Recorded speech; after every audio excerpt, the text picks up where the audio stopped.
এক হইতে পারে না। এখানে একটা ওই যে ফোসা ওভারিস যে জায়গাটা থাকে ওই জায়গাটায় একটা মানে ডিফেক্ট হিসাবে ডেভেলপ করে। ঠিক আছে, আপনাদের আর কারো কোশ্চেন থাকে? আমি মানে পরীক্ষার সময় চট করে এইটুকু মানে জিজ্ঞাসা করতে পারে যে টেল সেপ্টামটা কোত্থেকে ডেভেলপ করে, কেমন করে ডেভেলপ করে। ইটিওলজি স্যার এরকম চট করে জিজ্ঞাসা করে বসবে। ইটিওলজি হঠাৎ করে বলবে যে স্যার এটা তো কনজেনিটাল। হ্যাঁ, কনজেনিটাল তো বটেই। Thank you sir. পিএফও আর স্মল এসডি এর মধ্যে পার্থক্যটা বলতে পারবা কিনা তুমি? শোয়েব বলছে, হ্যাঁ শোয়েব স্যার বলছে।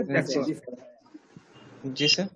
পিএফও কি জিনিস আর তোমার এসডি পিএফও মানে প্যাটেন্ট ফোরামেন ওভালি। জি স্যার। জি স্যার। এটিএল সেপ্টাল ডিফেক্ট, এই দুটোর মধ্যে পার্থক্য কি?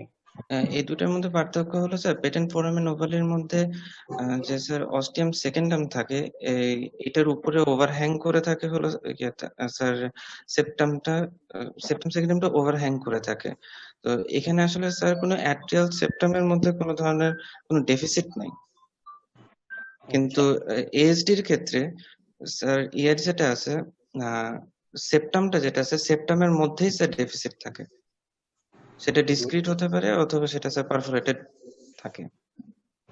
কিন্তু ফিজিওলজিক্যালি যে ফোরামেনটা থাকে সেইটা হলো ইয়াতে পেটেন্ট ফোরামেন ওভালের ক্ষেত্রে সেটা জাস্ট পেটেন্ট থাকে, যেটা প্রেসারের কারণে একটা একটার সাথে অপোজ করে ফিউজ হয়ে যাওয়ার ক্ষেত্রে সেটা ফিউজ না হয়ে ওই কানেকশনটা তখনও থাকে। কিন্তু এটা সেপ্টামের ক্ষেত্রে অ্যাট্রিয়াল সেপ্টামের কোনো ধরনের কোনো ডেফিসিট নাই। তোমার হচ্ছে যে পিএফও তে হচ্ছে যে তোমার যে ফিটাল যে সার্কুলেশন থাকে নরমাল সার্কুলেশন সেটাই র্যান্ডম হিসাবে পারসিস্ট করে যায়। জি স্যার। এটা হচ্ছে পিএফও ডেভেলপমেন্টের ডেফিসিট না, কিন্তু এএসডি তে তোমার এটা দেখা যায় ডেভেলপমেন্টের ডেফিসিট হইতে হয়, কিছু ডেফিসিট থাকতে। জি স্যার। আর পিএফও যেটা ফিটাল সার্কুলেশন থাকে যেটা সেটা র্যান্ডম হিসাবে থেকে যায়, পুরোপুরি যেটা ইয়ে হয় সেটা তোমার ক্লোজ হয় না, 25% সেটেল থেকে যায়। এটা তোমার একটা ফাইন্যান্সিয়াল শিপ, এটা ভালভের মতো অনেকটা টানেল শেপের থেকে। Thank you sir. আচ্ছা, আমি ডাক্তার এহসান একটা কোশ্চেন করতে চাই। জি স্যার। হ্যাঁ, এটা হচ্ছে থ্যাংক ইউ ডাক্তার রাসেল, খুব নাইস প্রেজেন্টেশনের জন্য। আমার প্রশ্নটা হচ্ছে অন্য সকলের উদ্দেশ্যে, যে ডাক্তার রাসেল যে প্রেজেন্টেশনটা করলো ইটিওলজি প্যাথোফিজিওলজি, আসলে এই জিনিসটা আমাদের কেন দরকার জানার? ইটিওলজি প্যাথোফিজিওলজি অথবা ডেভেলপমেন্টটা আমাদের কেন জানা দরকার? না, আগে রাসেল করুক, রাসেল না পারলে অন্যরা যে অ্যান্সার করবে। আগে রাসেলের মানে ফ্লোর রাসেলের, ও অনেক কষ্ট করে মানে প্রেজেন্টেশনটা তৈরি করছে। আমার খুব পছন্দ হয়েছে ওর প্রেজেন্টেশনটা। খুব ভালো প্রেজেন্টেশন। Thank you sir. জি হ্যাঁ, রাসেল তুমি আগে বলো কেন আমাদের জানা দরকার। স্যার আসলে এটিওলজি এন্ড প্যাথোফিজিওলজিটা জানা দরকার প্রিভেনশন, প্রথম কথা হলো প্রিভেনশনের জন্য, আর ডিজিজটাকে প্রিভেন্ট করা যদি যায়, আর পরবর্তীতে হলো ম্যানেজমেন্টের জন্য। ম্যানেজমেন্টটা একটু ক্লারিফাই করতে পারবেন কেন ম্যানেজমেন্টের জন্য দরকার? প্যাথোফিজিওলজির ক্ষেত্রে ম্যানেজমেন্টের জন্য দরকার, যদি প্যাথোফিজিওলজি আমরা যদি জানি তাহলে সেক্ষেত্রে মেডিকেল এবং সার্জিক্যাল ইন্টারভেনশন আছে। তো সেক্ষেত্রে কোন ক্ষেত্রে আমরা মেডিকেল ইন্টারভেনশনে যাব, কোন ক্ষেত্রে সার্জিক্যাল ইন্টারভেনশনে যাব, সেক্ষেত্রে আমাদের ডিসিশন নিতে সুবিধা হবে। আচ্ছা, অন্য কোন স্টুডেন্ট এটাকে কিছু বলতে পারবেন এই ব্যাপারে? আচ্ছা, না বললে আমি বলে দিচ্ছি অ্যান্সারটা, কেউ না পারলে, যে আসলে এই প্রত্যেকটা যে টাইপ গুলো আছে, ভ্যারাইটি গুলো আছে এএসডি অ্যাট্রাল সেপ্টাল ডিফেক্টে কিছু না কিছু অ্যাসোসিয়েটেড লিশন থাকে। যেমন হচ্ছে যে সাইনাস ভেনোসাস টাইপ যদি হয়ে থাকে তাহলে পালমোনারি ভেনাস অ্যানোমালাস থাকতে পারে, এটা হচ্ছে কমন অ্যাসোসিয়েশন। এবং এক্ষেত্রে দেখা যায় যে রাইট আপার পালমোনারি আর্টারি ভেইনটা কখনো কখনো মানে ওই সুপিরিয়র ভেনাকে হয়তো ড্রেইন করে। আচ্ছা, তারপর হচ্ছে যদি সাইনাস, যদি আমরা চিন্তা করি যে অন্যান্য যেগুলো আছে, মাইট্রাল ভালভ ডিজিজ থাকতে পারে, যেটা হচ্ছে mitral valve prolapse, cleft mitral valve, এগুলো কমন অ্যাসোসিয়েশন হলো প্রাইমামের ক্ষেত্রে। আচ্ছা, সেপ্টামের সেকেন্ডামের ক্ষেত্রে যে কমন অ্যাসোসিয়েশন থাকে, যে অনেক সময় ইনফিরিয়র ভেনা কাভাটা যদি সেকেন্ডামটা অনেক বড় থাকে এবং সেক্ষেত্রে ইনফিরিয়র ভেনা কাভাটা ডাইরেক্টলি ড্রেন করে যায় টু একেবারে লেফট অ্যাট্রিয়ামে, এবং সেক্ষেত্রে সাইনোসিস ডেভেলপ করতে পারে। তাহলে আমরা যখন ট্রিটমেন্টে যাব, ডেফিনেট ট্রিটমেন্টে অর্থাৎ রিপেয়ারের কথা চিন্তা করব, তখন আমাদেরকে দেখতে হয় যে অ্যাসোসিয়েটেড অ্যানোমালিস কি কি আছে। তা না হলে ট্রিটমেন্ট করে ফেলে, রিপেয়ার করে ফেললে কিন্তু একটা বিরাট বিপদ হয়ে যেতে পারে। দেখা গেল যে তার টোটাল পালমারি ভেনাস অ্যানোমালি আছে, এবং রিপেয়ার করার পর একটা বিরাট বিপদে পড়ে গেলাম। তো এই জন্য অ্যাসোসিয়েটেড লিশন যেগুলো থাকতে পারে, এইটা জানার জন্য আমাদের এই জিনিসগুলো জানা দরকার আর কি। এবং আমরা কি কি খুঁজবো, কোন লিশন থাকলে কি কি খুঁজবো সেটার জন্য। থ্যাংক ইউ আমি একটু এড করব। জি স্যার। মানে এই যে কার্ডিওভাস্কুলার সিস্টেমে আমাদের যে কোনো হেমোডাইনামিক্সটা বোঝা খুবই দরকার, মানে ক্লিনিক্যাল ফিচার এবং ম্যানেজমেন্ট সবকিছুতে। যদি আমরা প্যাথোফিজিওলজি বুঝি যেমন, তাহলে আমাদের হেমোডাইনামিক্সটা আমরা খুব ভালো করে বুঝতে পারবো। কিন্তু এই জন্যই আমাদের বিশেষ করে কনজেনিটাল হার্ট ডিজিজের ডেভেলপমেন্ট, যদি আমরা ভিটাল ডেভেলপমেন্টের অ্যাবনর্মালিটি আমরা ধরতে পারি, তাহলে আমার অনেকটা সুবিধা হয় যে এরকম কনজেনিটাল অ্যাসোসিয়েটেড অন্যান্য ডিজিজ আছে কিনা সেটার উপরও ম্যানেজমেন্ট পারপাসে।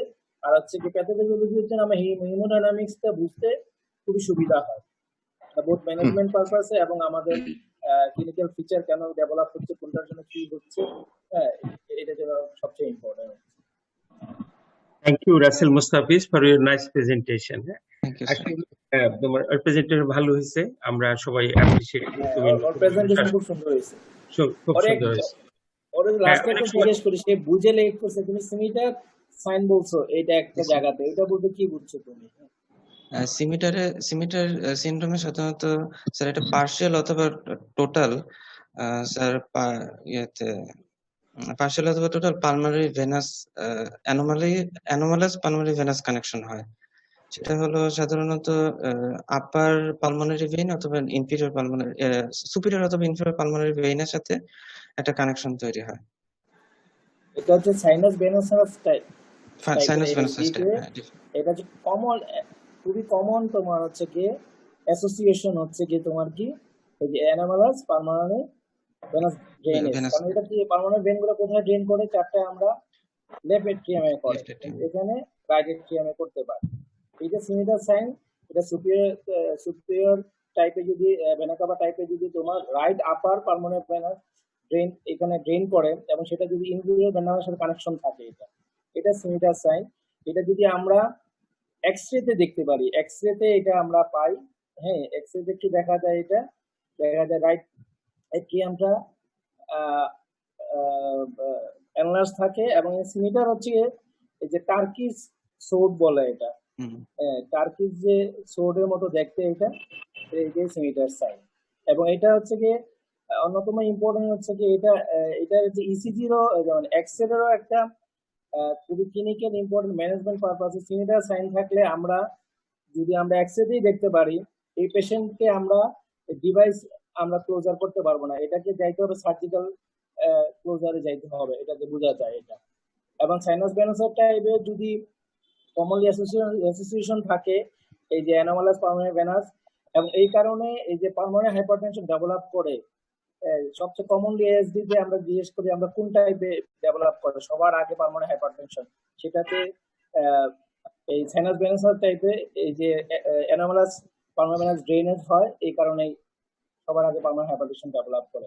একটু আগে যে এসএন ভাই বলছিলেন যে কেন আমরা প্যাথোফিজিওলজি বুঝবো, ডেভেলপ বুঝবো, এই একটা জিনিসটা থেকে কিন্তু অনেক কিছু বোঝা যাচ্ছে এগুলাতে।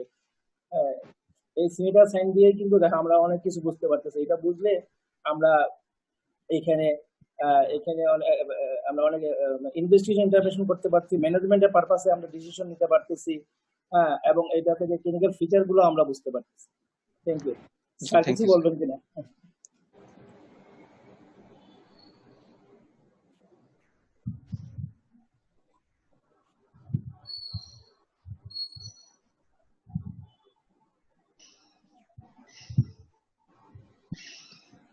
Next presentation. ঠিক আছে।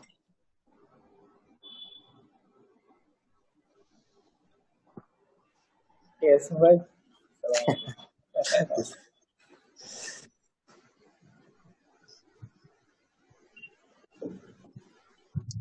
স্টুডেন্টরা কোনো কোয়েশ্চেন করো না।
শুরু করো।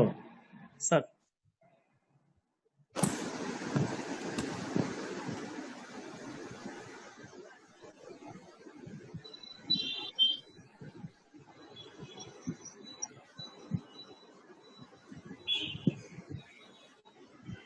স্যার আমার স্ক্রিন কি দেখা যাচ্ছে স্যার? হ্যাঁ দেখতেছি। Assalamu alaikum, respected teachers and my dear colleagues. I am Shaukat Akbar, MD FSB students. Welcome you all in to my today's presentation. Today I will present atrial septal defect. In my portion, there are clinical presentations, investigations, differential diagnosis, natural history, and complications. Hello. শোনা যাচ্ছে sir? শোনা যাচ্ছে, হ্যাঁ বলো শোনা না গেলে আমরা বলবো। জি sir. Clinical presentation. Actually, clinical presentation depends on size of the defect. When a small defect, patients are usually asymptomatic, only diagnosed during routine health checkup. But when there are large defects, patients are usually symptomatic and present with failure to thrive, easy fatigability, increased respiration, recurrent pulmonary infection, platypnea, and palpitation. Clinical examination. On general examination, pulse, blood pressure, JBP are usually normal. And JBP prominent wave if pulmonary hypertension is present.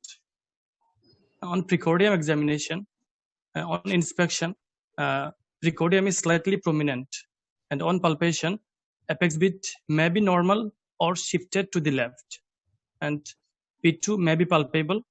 Left parasternal hip may also be present.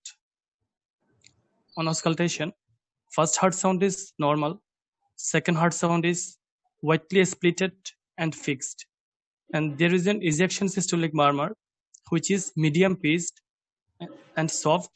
Grade is usually 1 to 3 and best heard at left, second, and third intercostal space. There is a diastolic flow rumble across the tricuspid valve region. Investigations. There are some routine investigations and some diagnostic investigation. Routine investigations are complete blood count, septic screening, electrolytes, serum creatinine, blood grouping, and coagulation profile should be done before management. And diagnostic investigations are chest X-ray, ECG, echocardiography, and cardiac catheterization. On chest X-ray, we can find cardiomegaly, RA enlargement, RB enlargement, full pulmonary conus, increased pulmonary vascular markings, and plethoric lung field. There is a chest X-ray of an ASD patient showing mild to moderate cardiomegaly and a straightening of the left heart border, prominent pulmonary conus, and oligemic lung field. Sorry, plethoric lung field.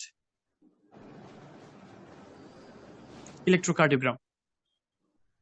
Here, an RSI pattern over the right precordial leads indicating right ventricular conduction delay, that is right bundle branch block.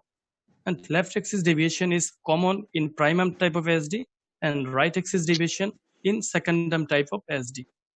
And atrial fibrillation and atrial flutter are usually limited to adults patient. And this is an ECG showing RBBB as well as right axis deviation, which is common in case of secondum ASD. Now echocardiogram. Actually, it is the main diagnostic imaging for an ASD. It provides localization of ASD, size of ASD, confirmation of the shunt, abnormal motion of the ventricular septum, and we can also identify associated lesions. Contrast echocardiography with IV agitated saline may be used to confirm the presence of a shunt if color Doppler is not conclusive. Transesophageal echocardiography.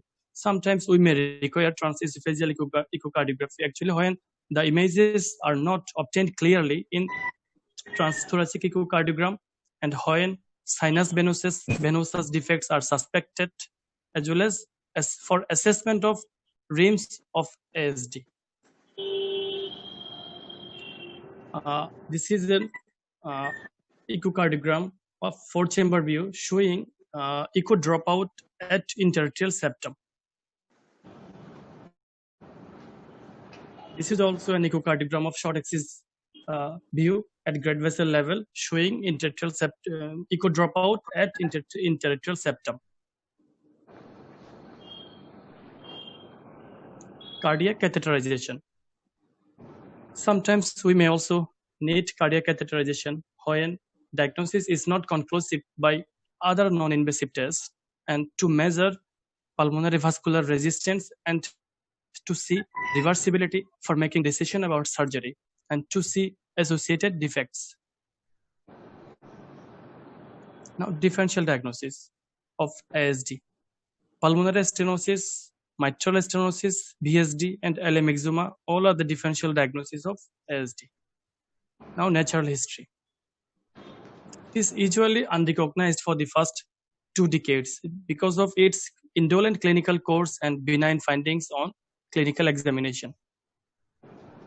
And if size of the defects are less than 3 millimeter, a spontaneous closure is 100% at 1.5 years, and 3 to 8 millimeters, 80% are spontaneously closed at 1.5 years.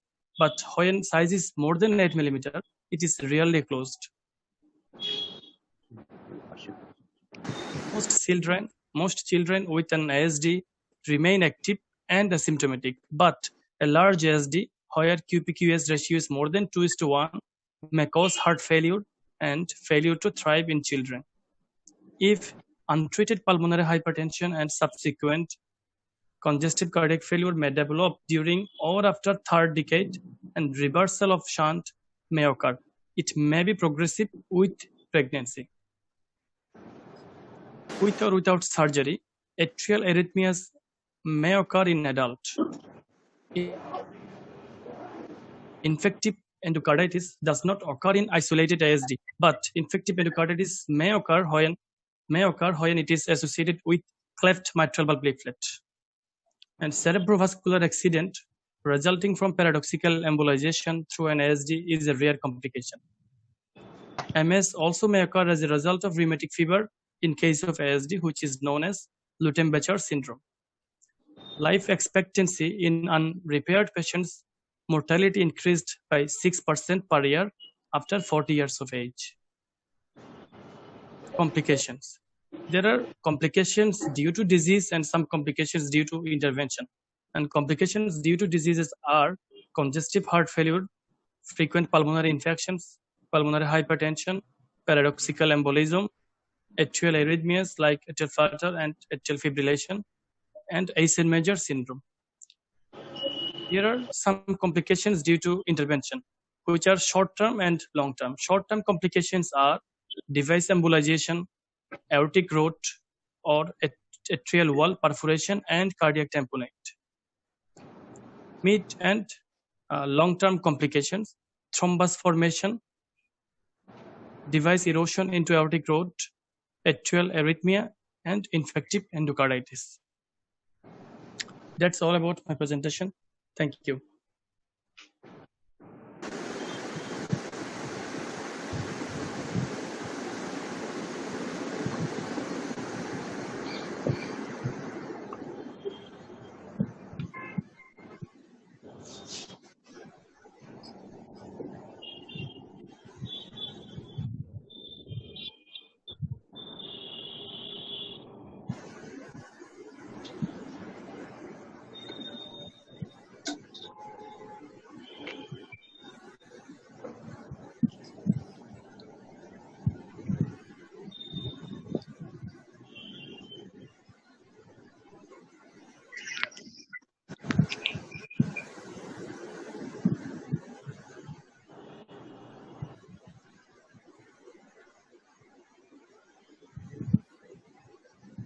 Sir, hello.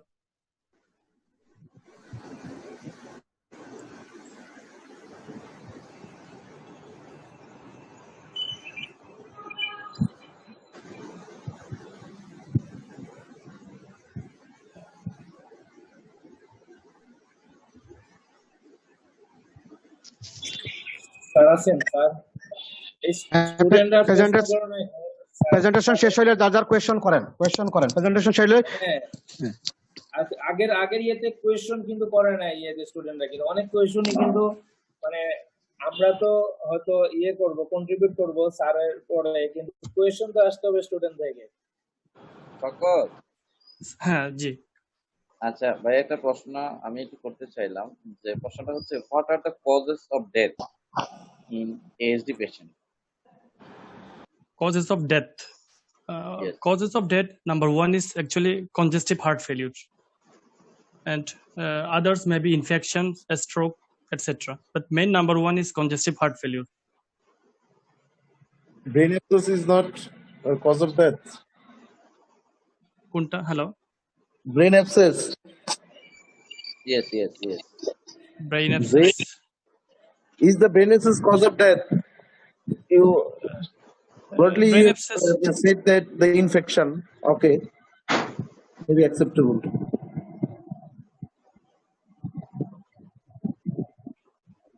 Cause of ডেথের আগে তো অনেক question রয়ে গেছে, তাই না? না, এটা তো অভিকামালের question, cause of death.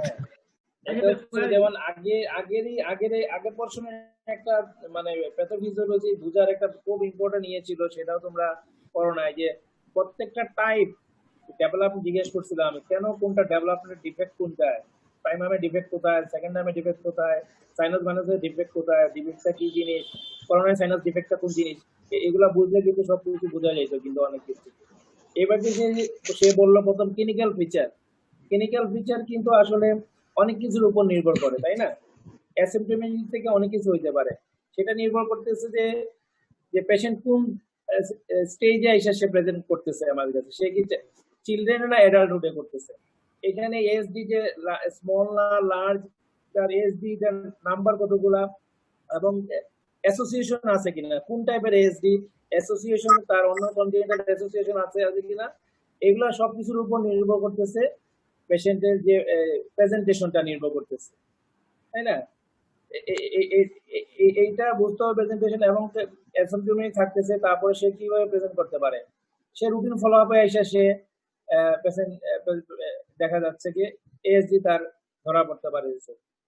Repeated infection থাকে, রিপিটেড ইনফেকশন কেন হয় এটা একটা কোয়েশ্চন হতে পারে। ডিসনিয়া নিয়ে হয়, এবং এই ডিসনিয়া দেখা যায় একসময় প্রগ্রেসিভ হয়ে যায়, শর্টনেস অফ ব্রেথে এসে যায়, আলটিমেট কনজেনিটাল হার্ট ফেলিউরের ফিচার নিয়ে এসে আসতে পারে। একসময় পেশেন্ট কি করে যে করোনারি আর্টারি তোমার পালমোনারি হাইপারটেনশনের ফিচার নিয়ে পেশেন্ট আসে এইগুলাতে। তারপরে পেশেন্ট একজন সাইনোসিস নিয়ে পেশেন্ট অনেক সময় আসতে পারে, যদি তার কমপ্লিকেশন নিয়ে আসে, অ্যাসাইনমেন্টের সিনড্রোম নিয়ে আসে। এটা ডিপেন্ড করতেছে পেশেন্ট কি নিয়ে আসতেছে, পেশেন্টের কোন টাইপের এএসডি আর কোন এইজে সে আসতেছে, এটা হচ্ছে কি ক্লিনিক্যাল ফিচার। এখন ক্লিনিক্যাল ফিচার নিয়ে তোমাদের স্যার, থ্যাংক ইউ শকত ফর নাইস প্রেজেন্টেশন। আমি আপনারা যেটা বলতেছি যে আপনি কমপ্লিকেশনের প্রথমেই যেটা দেখাচ্ছেন congestive cardiac failure, can you define what is congestive cardiac failure? congestive cardiac failure, sir, actually means when there is congestion in systemic circulation, because actually there is right heart is mainly involved. When right ventricle cannot pump, there is a stasis on right atrium, and subsequently the stasis on systemic vasculature. সহজে যদি আমরা বলি left heart failure due to right heart failure, এটা যদি হয় তাহলে এটা congestive cardiac failure, ঠিক আছে? জি স্যার। আর left heart failure due to যদি পালমোনারি কজ হয়, দ্যাট ইজ কর পালমোনারি। তো লেফট হার্ট ফেলিওর কিন্তু এএসডি তে ভেরি লেট প্রেজেন্টেশন। আর যে প্রশ্নটা চলতেছে আপনাদের যে কজ অফ ডেথ, এই প্রশ্নটা আপনাকে পরীক্ষায় জিজ্ঞেস করলে আপনি প্রথমে যেটা বলবেন যে for ASD most of the ASD আর ASD secundum, and for ASD death is very rare, এই কথাটা আগে বলে নেবেন। কারণ এএসডি ওয়েল টলারেটেড লিশন, এএসডির জন্য ডেথ কিন্তু খুব rare. But in case of some type, যেটা শোয়েব ভাই বারবার গুরুত্ব দিচ্ছে, some types of ASD in congenital heart disease, especially children, sinus venosus type, endocardial cushion defect, এইগুলোতে ডেথ ভেরি কমন এবং আর্লি এজই হয়। তো যেটা আমি বলতেছি, আপনি যখনই টার্ম ইউজ করবেন, তো left heart failure due to right heart failure, আমার মেইন হচ্ছে এখানে রাইট হার্টের মানে সমস্যা বেশি, এই জন্য কনজেস্টিভ হার্ট ফেলিওর এটা ভেরি রেয়ার এবং পরে বলবেন। এর আগে আপনি এরিথমিয়া বলেন, এখানে টেকিকার্ডিয়া থাকে, সাইনাস এরিথমিয়া থাকে, এরিথমিয়া সিক্স সাইনাস সিনড্রোম থাকে, even atrial fibrillation very common, এবং এরিথমিয়ার জন্য কিন্তু ডেথ হতে পারে, পালমোনারি এম্বোলিজম হয়, এরপরে আইসেনমেঙ্গার সিনড্রোম আসতে পারে, এবং আলটিমেটলি লেট প্রেজেন্টেশন হিসেবে কনজেস্টিভ কার্ডিয়াক ফেলিওর হতে পারে। Thank you. জি স্যার, থ্যাংক ইউ। এখানে কমন কোয়েশ্চেন আমি আরেকটা জিনিস বলি, ক্লিনিক্যাল ফিচারে পেশেন্ট যেমন লং কেসে বা ইয়েতে থাকতে পারে, পেশেন্ট তো এএসডি নিয়ে বা এএসডি উইথ পালমোনারি হাইপারটেনশন সে নিয়ে আসতে পারে, পেশেন্ট কি পালমোনারি হাইপারটেনশন এসেনমেন্টাল সিনড্রোম নিয়ে আসতে পারে। আমাদের তোমাদের কাছে কোয়েশ্চন, মানে যদি শপথ দিতে পারো বা ইয়েটা, যদি পেশেন্ট যদি এএসডি পালমোনারি হাইপারটেনশন এসেনমেন্টাল সিনড্রোম নিয়ে আসে, তখন তার ক্লিনিক্যাল ফিচার কি হবে? সাইনোসিস। স্যার পুরোটাই বলো যে একটা পেশেন্ট এসেনমেন্টাল সিনড্রোম নিয়ে আসলো, তার ক্লিনিক্যাল ফিচার কি নিয়ে আসবে? সাইনোসিস নিয়ে থাকবে, ক্লাবিং থাকবে, তখন কি না সাপোজ তোমার একটা ক্লু দেই, পেশেন্ট তখন কি অ্যাসিম্পটোমেটিক থাকবে? সিম্পটোমেটিক থাকবে, পেশেন্টের দিকে ফাংশনালি ইমপেয়ারমেন্ট থাকবে, পেশেন্টের থাকবে না। পেশেন্ট ক্লাবিং নিয়ে আসবে, পেশেন্ট সাইনোসিস নিয়ে আসবে। এক্সামিনেশন করতে গেলে আমরা কি পাবো? হ্যাঁ, জেবিবি কি আমরা কি পাবো? এখানে প্রমিনেন্ট ওয়েব থাকবে স্যার। এখানে পাবো। জি স্যার। হ্যাঁ, যদি আমরা চেস্টে যদি এক্সামিনেশন করতে যাই, এখানে কি পালমোনারি পিটু আমরা কি পাবো? পালপো পাবো, লাউড পাবো, আমরা লাউড পাবো। এখন কোয়েশ্চন হচ্ছে যে আমরা মোস্ট থেকে ডায়াগনস্টিক আমরা যেটা বলি ক্লিনিক্যাল ফিচারে wide and free splitting of second heart sound আমরা এএসডি তে পাই, হ্যাঁ, এবং এমডিএম পাই আমরা ট্রাইকাস্কিপ ভালভে। এটা কি এখানে থাকবে কি থাকবে না? না স্যার, এখানে ডিসঅ্যাপিয়ার করবে দুইটাই স্যার। এইটাতে ডিজে আর কি পাবো আমরা? উল্টা কি পাবো? নতুন কি একটা পাবো আমরা এখানে? গ্রাম স্টিল মারমার পাবো আমরা এখানে। ইয়ারের মারমার পাবো, গ্রাহাম স্টিল পারমার পাবো। জি স্যার। আমি বারবার কেন বলতেছিলাম এই জিনিসটা, যে এএসডি টা কতগুলো জিনিস বুঝতে হবে ক্লিনিক্যাল ফিচার বুঝতে হলে। সে কি স্মল না কোন স্টেজে সে আমাদের কাছে প্রেজেন্ট করতেছে, তার কোন টাইপের কমপ্লিকেশন নিয়ে আসতেছে কিনা, হ্যাঁ, তার অ্যাসোসিয়েশন আছে কিনা আদার কনজিউমার, সবকিছুর উপর তার ক্লিনিক্যাল প্রেজেন্টেশন নির্ভর করে। যেটা এই যে স্যার জিজ্ঞেস করতেই পারে যে পরীক্ষা হলো লং কেস এসেনমেন্টাল সিনড্রোম নিয়ে আসলো, তার ক্লিনিক্যাল ফিচার কিন্তু তাইলে আমরা নরমাল এএসডি যেখানে আমরা এখানে বলে ফেলি যে wide and splitting of second heart sound, ঠিক উল্টাটা এখানে ডিসেবলই করে যাবে, এখানে ফ্লো মারমারি থাকবে না, এগুলা উল্টা এখানে গ্রাম স্টিল মারমার থাকবে, এখানে পার্মানেন্ট হাইপারটেনশনের জন্য গ্রাম স্টিল মারমার থাকবে, একটা ডায়াস্টোলিক মারমার থাকবে এখানে। আর হচ্ছে গিয়ে যদি ক্লিনিক্যাল ফিচারের পরে এখন হচ্ছে ইনভেস্টিগেশনে যদি একটা ইসিজি নিয়ে যদি থাকে, ইসিজি তে আর ক্লিনিক্যাল ফিচারে তুমি অনেক কিছুই বলছো, যেমন এইটা পেশেন্টের যে পালসের নিয়েই পালস হিসেবে বিভিন্ন ভাবে সে প্রেজেন্ট করতে পারে, নরমাল পালস হিসেবে পেশেন্ট থাকতে পারে, পেশেন্ট টেকিকার্ডিয়া নিয়ে আসতে পারে, এর মধ্যে রেগুলার ইরেগুলার নিয়েও পেশেন্ট আসতে পারে, তাই না? কারণ যদি তার atrial fibrillation atrial Flutter develop করে বা সাইনাস টেকিকার্ডিয়া আছে কিনা, প্রত্যেকটার উপরে কিন্তু নির্ভর করতেছে। বিপি কি ইস্যু নির্ভর কার্ডিয়াক আউটপুটের উপর সে নির্ভর করে এই জিনিসগুলো।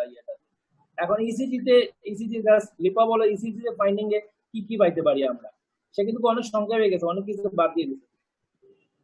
SD second term, in case of SD second term, right axis deviation with RSR pattern in V1 with tall R more than 10 millimeter. If arrhythmia পেতে পারি, atrial fibrillation পেতে পারি, atrial flutter পেতে পারি, যদি পালমোনারি হাইপারটেনশন থাকে সেক্ষেত্রে P pulmonary পেতে পারি। ইন কেস অফ অস্টিয়াম প্রেমাম হচ্ছে লেফট অ্যাক্সিস ডেভিয়েশন, আর হচ্ছে আর বিএইচ পাবো আর কি। হ্যাঁ, right ventricular hypertrophy. Right ventricular hypertrophy তো জি, ইফ পালমোনারি হাইপারটেনশন অলার বলছি। হ্যাঁ, আরবিবি বলবেন না? RBB incomplete or complete RBB. হ্যাঁ, এটা তো সবার আগে বলতে হবে, সাথে left axis deviation in case of ostium primum and right axis deviation in case of ostium primum, and it may be complication atrial flutter and atrial fibrillation will get। হ্যাঁ, এই কথাগুলো বলতে হবে। আমি একটু যদি এটা বুঝাই বলি, সেটা থেকে পেশেন্টে কি করতে পারে, ইসিজি তে একটা পেশেন্ট অনেক ভেরিয়েশন নিয়ে আসতে পারে, পেশেন্ট কি নরমাল ইসিজি নিয়ে আসতে পারে একেবারে। তারপর কমনলি কি 95% যদি সেকেন্ড টার্ম থাকে তাহলে কি নিয়ে আসবে, সে ইনকমপ্লিট আরবিবি, সাথে হচ্ছে কি রাইট এক্সিস ডেভিয়েশন নিয়ে আসবে, আর যদি প্রাইমাম থাকে তাহলে লেফট এক্সিস ডেভিয়েশন থাকবে। সাথে পেশেন্টের যদি এখন আরবি ডাইলেটেড থাকে এএসডি তে, তাহলে কি হচ্ছে পি পালমোনারি থাকবে পেশেন্টের, এবং আরবিএস এর ফিচার নিয়ে আসতে পারে। আর কি ধরনের এরিথমিয়া আছে, সে ফ্লাটার না ফিব্রিলেশন, সেটার ফিচার নিয়ে পেশেন্ট আসতে পারে। এই যে জিনিসটা কোসেটের সাইন কি জানো কিনা না, কোসেটের সাইন শুনছো কিনা না এখানে ইসিজিতে? কোসেট আছে না, কোসেট নিডেল, কোসেটের সাইনটা শুনছো কিনা না? জি স্যার, স্যার এটা হচ্ছে বাইফিট কিউআরএস কমপ্লেক্স। ইসিজিতে কোসেটের সাইন শুনছো কিনা? স্যার এটা হচ্ছে বাইফিট, ওই যে আমরা উল বুনি যে এটা যে নিডেল থাকে যে এটার মতো আর কি। এটা এই জিনিসটা কি, এটা একটা ইসিজিতে একটা অ্যাডভান্স একটা কোয়েশ্চন। এটা কিন্তু বেশ, এটা কিন্তু ক্লিনিক্যাল সিগনিফিকেন্স আছে কিন্তু ইসিজিতে পাওয়া যায়। এটা মনে হয় পেশেন্টের আমরা ইনফিউল লিড গুলাতে আমরা যদি ইয়েতে পাবো, আমরা এটা নচ পাবো অ্যাপেক্স অফ দা আর এর যে আছে ইনফিউল লিডে, সেখানে একটা নচ পাওয়া যায় ইনফিউল লিড গুলাতে এএসডি তে। এটা কোসেটের সাইন বলে। কোসেট বুঝো না, উল বোনার যে নিডল যে আমরা এটাতে থাকে, এটা সিগনিফিকেন্স 73% ইয়েতে পাওয়া যায়, এসডি সেকেন্ড দামে এটা পাওয়া যায়। এবং এটা যতগুলো একটা লিডে যত ফ্রিকোয়েন্সি তার থাকবে, যত বেশি থাকবে, তার উপর নির্ভর করে এটা থেকে আমরা বুঝতে পারি কিন্তু তার সাইজ অফ দ্য ডিফেক্ট আমরা বুঝতে পারি, এবং ডিগ্রি অফ লেফট ও রাইট শান্ট ডিগ্রিটা বোঝা যায়, একটা ইসিজি দিয়ে বোঝা যাচ্ছে। কোসেটের সাইন আমরা একটা ইসিজি তে কত কিছু খেয়াল করা আছে। আমরা ইসিজি দিয়ে prime arm second arm detect করতে পারি, এটা দিয়ে আমরা সাইজ পর্যন্ত বুঝতে পারি, এটা দিয়ে আমরা কনফার্ম করতে পারি, এটা দিয়ে আমরা 95% কনফার্ম হয়ে যায়। ইনকমপ্লিট আরবিবি আর কমপ্লিট আরবিবি এর মধ্যে পার্থক্য কি ইসিজি তে? স্যার ইনকমপ্লিট ডিউরেশনটা 0.12 সেকেন্ডের কম হলে হচ্ছে ইনকমপ্লিট, আর 0.12 সেকেন্ডের বেশি হলে হচ্ছে। থ্যাংক ইউ শৌকত এবং Russell, good presentation, both presentation is very nice. আমরা একটু এই এএসডি তে আসলে সাধারণত আমাদের পরীক্ষার সময় আমাদের স্টুডেন্টরা আসলে কি নিয়ে ঝামেলায় পড়ে, সেগুলো নিয়ে আমরা একটু কথা বলি। সেটা হচ্ছে যে প্রথমের দিকে যে প্রেজেন্টেশন ছিল, এটিওলজিটা জানলে ভালো। স্যার যেটা বলছেন যে 90% কিন্তু কনজেনিটাল, এটা নিয়ে কোনো দিনে বাকিগুলা কিছু এনভায়রনমেন্টাল যে জিনিসগুলো আছে এগুলো আমাদের জানতে হবে। এবং টাইপ অফ এসডিটা খুবই ইম্পর্টেন্ট। হ্যাঁ, আপনি কয় ধরনের এসডি আছে, এই টাইপ অফ এসডিটাকে আপনি জানতে হবে, এবং এই যে কোন ধরনের এসডি তে কোন ধরনের হিমোডাইনামিক চেঞ্জ হচ্ছে সেটার উপরে ডিপেন্ড করবে তার ক্লিনিক্যাল প্রেজেন্টেশন। তাহলে আমাদের প্রত্যেকটা টাইপের মানে হিমোডাইনামিক চেঞ্জটা আমাদেরকে জানতে হবে।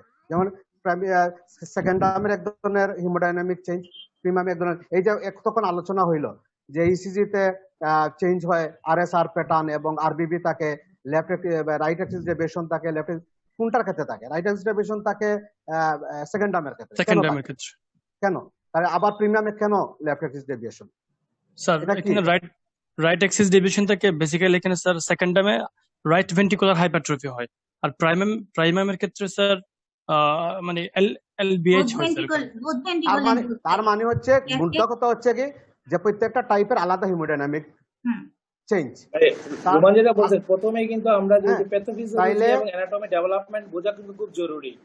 একটা এই যে প্রিমিয়ামটা কোন জায়গাতে হয়, পোসাবিলিটি ইনফিউরিয়ে থাকে, এবং ইজিতে আরেকটা কমনলি এটা ইয়ে নিয়ে আসে হ্যাঁ। আর এই জন্য হিমোডাইনামিক তাইলে আমাদেরকে প্রত্যেকটা ক্লিনিক্যাল প্রেজেন্টেশন এবং ইনভেস্টিগেশনের যে ফাইন্ডিংস সেটা ডিপেন্ড করবে তার হিমোডাইনামিক চেঞ্জের উপরে, তার টাইপের কোন টাইপ, কোন ধরনের হিমোডাইনামিক চেঞ্জ গেল 2 নাম্বার। 3 নম্বর হচ্ছে যে হিমোডাইনামিক চেঞ্জের কারণে ক্লিনিক্যাল ফিচারগুলো কি হচ্ছে। পরীক্ষার হলে সবচেয়ে বেশি যে ইম্পর্টেন্ট জিনিস হয় যে ক্লিনিক্যাল প্রেজেন্টেশন, যে জিনিসটা নিয়ে তোমরা পরীক্ষার হলে সবচেয়ে বেশি ঝামেলা করো সেটা হচ্ছে গিয়ে 2টা জিনিস। একটা হচ্ছে কি সেকেন্ড হার্ট সাউন্ড, 2 নাম্বার হচ্ছে মারমার, 3 নাম্বার হচ্ছে গিয়ে তোমার এগুলার ক্লিনিক্যাল প্রেজেন্টেশনের হিমোডাইনামিক চেঞ্জটা বললেই তোমরা কিন্তু ঝামেলা করো। সেই জায়গাটা স্টুডেন্টদের জন্য 2টা ইম্পর্টেন্ট জিনিস এএসডি তে। আমরা পরীক্ষার হলে সাধারণত স্যাররা যে জিনিসটা করে আমরা প্রিমিয়াম বা এগুলা দেই না, সাধারণত ম্যাক্সিমাম সবই ওই লগে এএসডি সেকেন্ড টার্মই থাকে। হ্যাঁ, এবং এএসডি সেকেন্ড টার্মের হিমোডাইনামিক চেঞ্জ এবং এর রিলেটেড তাদের কি কি ফিচার হয়, এইটা আমার এই জিনিস 2-3টা জিনিস কিন্তু ভালোভাবে জানতে হবে। একটা হচ্ছে কি তার ক্লিনিক্যাল প্রেজেন্টেশনটা হচ্ছে, এই ক্লিনিক্যাল প্রেজেন্টেশন ক্লিনিক্যাল ফাইন্ডিংস যেগুলো হচ্ছে বিশেষ করে স্প্লিটিং, এই জিনিস নিয়ে এত বেশি মানে পরীক্ষার হলে জিজ্ঞেস করা হয়, কিন্তু দেখা যাচ্ছে যে তোমরা প্রত্যেকেই কোনো না কোনো ভাবে এটাকে একটা ঝামেলা হয়ে যায় মানে স্প্লিটিং নিয়ে। তাহলে এসডি তে কেন স্প্লিটিং হয় এই জিনিসটা শৌকত বলো, তুমি তো ক্লিনিক্যাল প্রেজেন্টেশন করছো।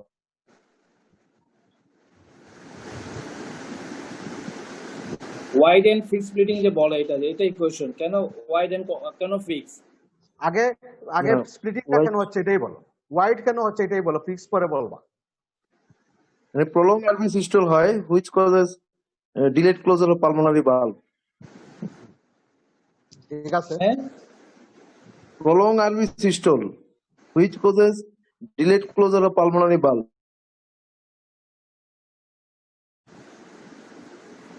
এটা শকত আনসার কে দিচ্ছে ভাই? এটা প্রশান্ত আনসার দিচ্ছে মনে হয় নাকি? হ্যাঁ আমি আনসার দিলাম শোয়েব ভাই।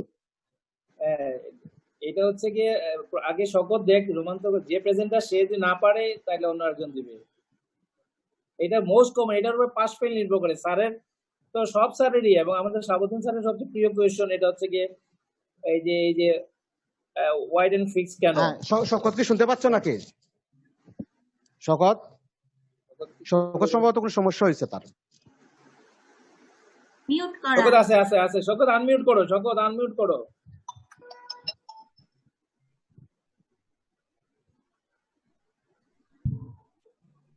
হ্যাঁ শকত, আচ্ছা লিপা বলো, লিপা তো সবচেয়ে সিনিয়র এখানে, মানে পরীক্ষা দিয়ে দিছে মানে এর জন্য সিনিয়র আর কি। এমন পরীক্ষা ফেসও করছে মানে কোয়েশ্চনটা সে। Why due to prolonged RV systole due to overfilling of RV, and fixed হচ্ছে equal amount of and sir ওই আমাকে মিউট করা হয়েছিল স্যার, আমি আনমিউট হতে পারতেছিলাম না। তোমার রোমান স্যারের কোয়েশ্চন হচ্ছে গিয়ে যে এএসডি তে হচ্ছে কমনলি এএসডি সেকেন্ড টার্মে তোমার যদি যে প্রেজেন্ট আমাদের ক্লিনিকে থাকে লং কেস শর্ট কেসে, সেখানে wide and fix splitting of second heart sound যেটা বলো, এটার এক্সপ্লেনেশনটা জানতে যাচ্ছেন রোমান স্যার।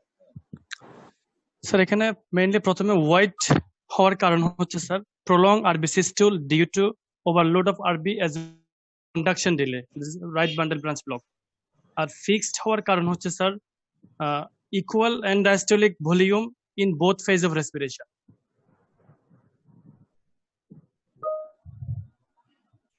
আসলে এই জিনিসটা তোমাদের আসলে এই জিনিসটা নিয়ে আমাদের পরীক্ষার হলে আমরাও আসলে অনেক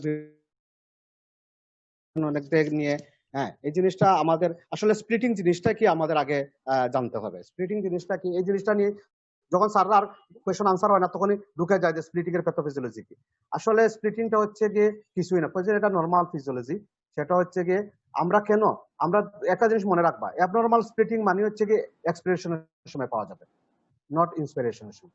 এই জিনিসটা কিন্তু অনেকেই বলতে পারো না তোমরা, যে যখনই স্প্লিটিং হবে নর্মাল স্প্লিটিং হচ্ছে গিয়ে যখন ইন্সপিরেশনের সময় পাওয়া যায় সেটা হচ্ছে নর্মাল স্প্লিটিং, ফিজিওলজিক্যাল স্প্লিটিং। কিন্তু নর্মাল ফিজিওলজিক্যাল স্প্লিটিং এ এক্সপিরেশনের সময় পাওয়া যায় না, কিন্তু যখনই মানে এক্সপিরেশনের সময় কোনো পাওয়া যাবে সেটা হচ্ছে কি অ্যাবনর্মাল স্প্লিটিং। তাহলে নর্মাল ফিজিওলজিক্যাল স্প্লিটিং এ আমরা ইন্সপিরেশনের সময় পাবো, এটা হচ্ছে কি নর্মাল ফিজিওলজিক্যাল স্প্লিটিং। আরেকটা হচ্ছে কি normal physiological wide physiological splitting, সেটা হচ্ছে যে আমরা বোথ ফেজ অফ ইন্সপিরেশন এবং এক্সপ্রেশনে পাবো এবং এক্সপ্রেশনের থেকে ইন্সপিরেশন এটা প্রলং হবে, এটাও নর্মাল ফিজিওলজিক্যাল ওয়াইড ফিজিওলজিক্যাল। সেটা যেটা বলছো তুমি সেটা এসডি তে আমরা পাইতে পারি, আরবিবি তে আমরা পাইতে পারি, এগুলাতে আমরা পাইতে পারি। সেটা হচ্ছে কি ওয়াইড ফিজিওলজিক্যাল স্প্লিটিং। কথা কিন্তু দুটা, নর্মাল ফিজিওলজিক্যাল স্প্লিটিং এটা শুধুমাত্র ইন্সপিরেশনের সময় পাওয়া যায়, ওয়াইড ফিজিওলজিক্যাল স্প্লিটিং বোথ ফেজে পাওয়া যায়, এক্সপ্রেশনে পাওয়া যায়, ইন্সপিরেশনে পাওয়া যায়। ঠিক আছে, তারপরে হচ্ছে একটা রিভার্স স্প্লিটিং। রিভার্স স্প্লিটিং মানে হচ্ছে যখন তুমি এট্রিয়াল মানে বাল্বটা যখন আগে বন্ধ হবে, পালমোনারি বাল্বটা যখন পরে বন্ধ হবে যে কোনো কারণে, যেমন একটা এলবিবি যদি থাকে সেটা হচ্ছে রিভার্স স্প্লিটিং। এই জিনিসটা কিন্তু তোমরা পরীক্ষার হলে যখনই স্যাররা বলে নর্মাল ফিজিওলজিক্যাল স্প্লিটিং তখন তোমাদের আনসার হবে it is only on inspiration. যখন বলবে wide physiological splitting in both phase, inspiration and expiration, এক্সপিরেশনে থেকে ইন্সপিরেশনে প্রলং হবে। আর রিভার্স স্প্লিটিং এ কি হবে, এক্সপিরেশনের সময় এটা স্প্লিটিং হবে কিন্তু আগে শোনা যাবে এওটিক ফেজটা, পরে শোনা যাবে পালমোনারি ফেজটা, কিন্তু ইন্সপিরেশনের সময় এটা সিঙ্গেল থাকবে। ঠিক আছে, এখন যখন আরেকটা জিনিস হলো কি কেন ফিক্সড হয়, ওইগুলাতে যে ফিক্সড হয় না, একটা হয় প্রলং হয়, একটা হচ্ছে কি প্রলং হয় না। কিন্তু এসডি তে কেন ফিক্সড হচ্ছে, সেটা হচ্ছে কি অনেকগুলা থিওরি আছে। থিওরির মধ্যে সবচেয়ে এক্সপেক্টেবল থিওরি হচ্ছে কি হচ্ছে volume both phase of respiration. Inspiration সময় কি হয় শকত বলে, ইন্সপিরেশন সময় কি হয়, কি চেঞ্জ হয় থোরাক্সের? হ্যাঁ স্যার ইন্সপিরেশনের সময় স্যার ইন্ট্রাথোরাসিক প্রেসার কমে যায় স্যার, ফলে স্যার ভেনাস রিটার্ন বেড়ে যায় স্যার, মানে রাইট সাইডে ভলিউমটা বেড়ে যায় স্যার। কারেক্ট। তাইলে যখন ইন্সপিরেশনের সময় যখন নেগেটিভ প্রেসার হয় থোরাক্সে, তখন সাকশন মানে ভ্যাকুয়াম সাকশনের মতো একটা এফেক্ট হয়, মানে এটাকে বলে, তখন ভেনাস রিটার্ন বেশি হয়। ভেনাস রিটার্ন বেশি হলে ব্লাড বেশি আসতেছে, তারপরে কিন্তু পলং হইতেছে তোমার, পলং হইতেছে আরবি ফিলিং মানে এমপ্টিং, তার কারণে তার কারণে স্প্রিংটা পলং হইতেছে ইন্সপিরেশন। আর এক্সপিরেশন সময় কি হয়? এক্সপিরেশনের সময় sir squeezing of lungs and increase left heart output, মানে স্যার লেফট হার্টে স্যার আউটপুট এটা বেড়ে যায় স্যার, তখন আউটপুটটা ফ্লোটা বেড়ে যায়। না মানে তাইলে ফিক্সড হচ্ছে কেন? আচ্ছা এখানে ফিক্স হচ্ছে কেন স্যার? ইন্সপিরেশনের সময় তো এটা ব্যাখ্যা দিলা তুমি যে ভেনাস রিটার্ন বাড়তেছে, যার কারণে এটা ওয়াইড হচ্ছে। তাহলে বোথ ফেজে ফিক্সড হচ্ছে কেন? তাহলে এক্সপিরেশনের সময় নিশ্চয়ই আরেকটা করতেছে। কিন্তু এখানে স্যার ওই যে শান্ট যেহেতু আছে স্যার ডিফেক্ট, হ্যাঁ স্যার ওটার কারণে স্যার দুই পাশে ভলিউমটা সেম থাকতেছে না। এটা জিনিসটা ক্লিয়ার করি, আমরা ইন্সপিরেশনের সময় কি হয়, ইন্সপিরেশনের সময় ইন্ট্রাথোরাসিক প্রেসারটা নেগেটিভ হয়, নেগেটিভ হওয়ার কারণে ভেনাস রিটার্ন বাড়ে, যার কারণে ইন্সপিরেশনের সময় আরবি ফিলিং বেশি হয়, আউটপুটটা দীর্ঘ সময় হইতেছে, যার কারণে ওয়াইড স্প্লিটিং আমরা পাচ্ছি। কারেক্ট।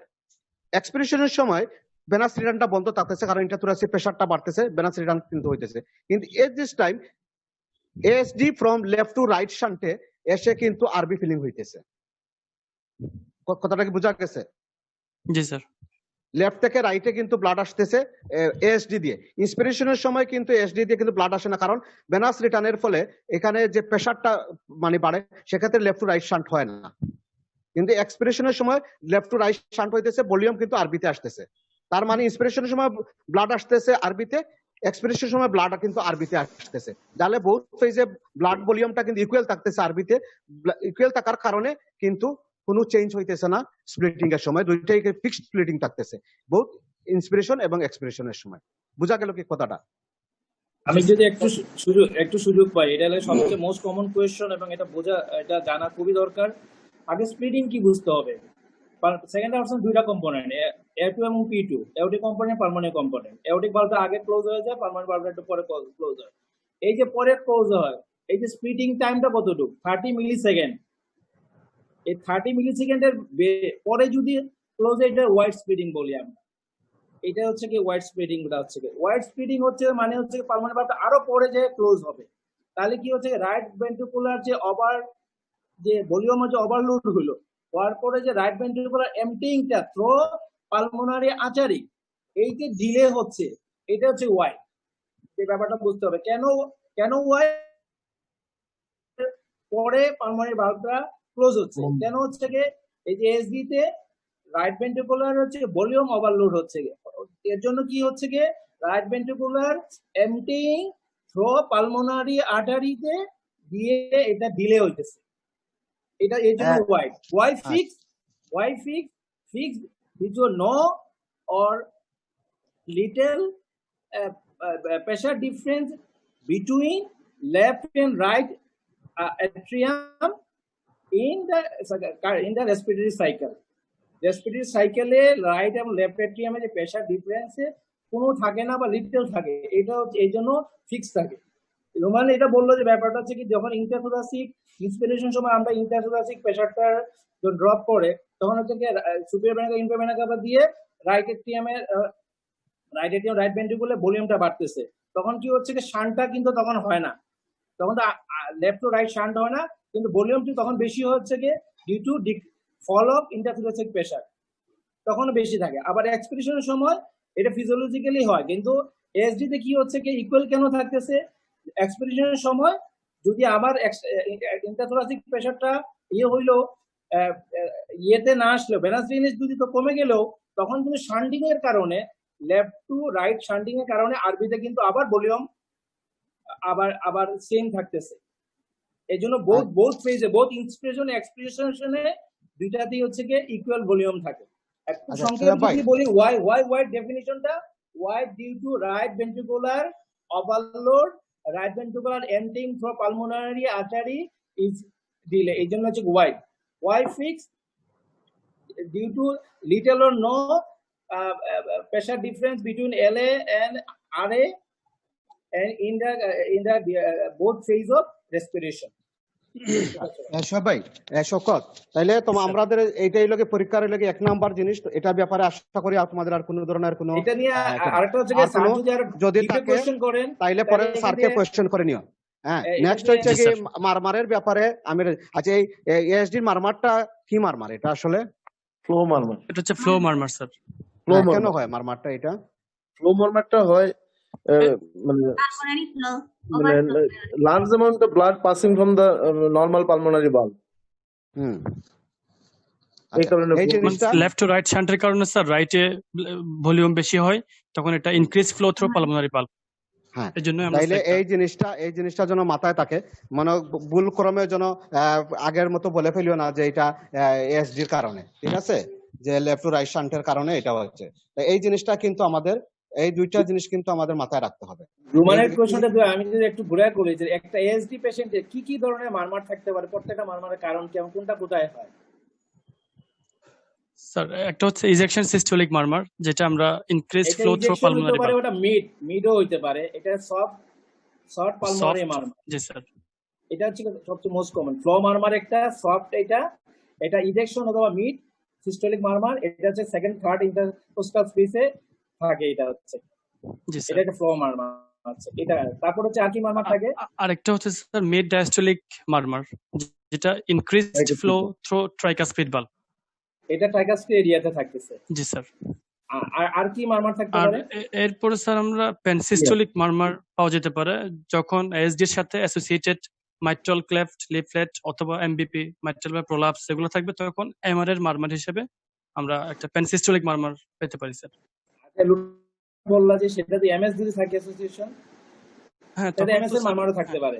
জি স্যার। হ্যাঁ, আর যদি এসেলমেন্জা সিনড্রোম নিয়ে আসে তখন তো গ্রাম স্টিক মারমার থাকতে পারে, তখন এগুলো ডিসঅ্যাপিয়ার করবে, তখন স্যার গ্রাম স্টিল মারমার থাকতে পারবে না। কত ধরে মারমার প্রত্যেকটা ক্লিয়ার থাকতে হবে কনসেপশন। হ্যাঁ সোহেব ভাই, হ্যাঁ আরেকটা জিনিস তোমাদের স্টুডেন্টদের মধ্যে আরেকটা জিনিস নিয়ে কিন্তু ঝামেলা লাগে, যখন এএসডির সাথে পালমোনারি হাইপারটেনশন থাকে, হ্যাঁ তখন তোমরা কিন্তু কনফিউজড হয়ে যাও যে P2 লাউড বলার পরে আসলে স্প্লিটিংটা কি বলবা। এই ব্যাপারে তোমাদের কি ধারণা? শৌকত বলো তো, যখন পালমোনারি হাইপারটেনশন থাকে P2 লাউড থাকে তখন তোমরা কিভাবে এটা পালমোনারি হাইপারটেনশন যখন ডেভেলপ করে স্প্লিটিংটা ন্যারো হয়ে যায় স্যার। শিওর এসডিতে যখন দেখা গেল যে তোমাদের এসডির সাথে পালমোনারি হাইপারটেনশন থাকে, তোমরা বলতে যাও ক্লিনিক্যাল ফিচার, হ্যাঁ যখন বলতে যাও যে P2 লাউড, হ্যাঁ এবং P2 লাউড, এবং তখনই তোমরা স্প্লিটিং এ গিয়ে আসলে কি বলবা তোমরা, কিন্তু তখন কিন্তু একটা পেস লাগাই ফেলো যে আসলে নরমাল ফিক্স স্প্লিটিং কমু নাকি কমে গেল না বেড়ে গেল স্প্লিটিং, কি অবস্থা, এই ব্যাপারে কমে যায় এখানে স্যার। হ্যাঁ সেখানে কমে যাবে স্প্লিটিং স্যার। কি কমে যাবে স্প্লিটিংটা স্যার? কারণ তুমি প্রেস লাগাই ফেলছো, আমি আগে কিন্তু ক্লিয়ার করছি, কিন্তু এখানে হচ্ছে কি তোমার কি ডিসঅ্যাপিয়ার করবে মারমার এবং তোমার এটা তোমার ওয়াইড স্প্লিটিং দিয়ে। আর তুমি যেটা বলছো সিভিয়ার পালমোনারি হাইপারটেনশনে ন্যারো স্প্লিটিং হয়, narrow splitting, reverse splitting, wide splitting, free splitting, এগুলো বুঝতে হলে তোমাকে অনেক কিছু বুঝতে হবে। যদি সিভিয়ার পালমোনারি হাইপারটেনশন থাকলে এখানে ন্যারো স্প্লিটিং হয়, এখানে সিম্পলি লেগে এটা ডিসঅ্যাপিয়ার করবে। এখানে এই যে তোমার এটা কাছে বাড়বে যে মারমারটা, এবং হচ্ছে কি ওয়াইড এন্ড ফ্রি স্প্লিটিং যেটা সেটা ডিসঅ্যাপিয়ার করে। জি স্যার। হ্যাঁ এখানে যদি স্যার জানতে চান সেটা ব্যাখ্যা হচ্ছে স্যার, এখানে তো স্যার পালমোনারি হাইপারটেনশনের কারণে পালমোনারি ভালভ দিয়ে তো স্যার ফ্লো যেতে পারবে না স্যার, ইনক্রিজ ফ্লো হবে না স্যার। না না, আমি এএসডির ক্ষেত্রে বলছি, ওইটা তো হচ্ছে নরমাল ফিজিওলজি। এএসডির ক্ষেত্রে কি হবে? এই জিনিসটা যখন হয়ে গেল তখন হিমোডাইনামিক্সটা কি হচ্ছে? তখন আইসেনমেঙ্গারের দরকার নাই, আইসেনমেঙ্গার হয় নাই, এটা নরমাল পেশেন্ট প্রাইমারি এসডি হাইপারটেনশনে কিন্তু ন্যারো উইথ স্পিড হবে, hypertension, severe primary hypertension narrow speeding হবে। এটা হাইপারটেনশন ডেভেলপ করছে পেশেন্টের। এখন ক্লিনিক্যাল সিমটম তোমার কি হবে? এই তো তুমি মনে হয় পালমারি হাইপারটেনশন নাই বললা, ওয়াইড এবং মানে স্পিড স্প্লিটিং মারমার পাইলা, এখন তার পালমারি হাইপারটেনশন ডেভেলপ করলো। হ্যাঁ, এখন তুমি পালমারি হাইপারটেনশনও পাইলা, তাইলে তুমি কি বলবা? প্রেজেন্টেশন তোমার কি হবে? স্যার বাকিগুলো এটা তো তো আমরা কমন। বলছি স্যার। এসডির যে পেশেন্ট গুলো আমরা পাই কমন কিন্তু তাকে পালমারি হাইপারটেনশনের সাথে, কারণ আমরা যে বয়সে পেশেন্ট গুলারে পাই এই বয়সে কিন্তু প্রায় 90% পেশেন্টের কিন্তু পালমারি হাইপারটেনশন ডেভেলপ করে ফেলে। হ্যাঁ, তো এই জিনিসটা নিয়ে যখন মানে কি হয় তখন তোমরা কিন্তু আসলে পেস লাগো। পালমারি হাইপারটেনশন ডেভেলপ করলে তার পিটু লাউড হবে, এ ব্যাপারে তো কোনো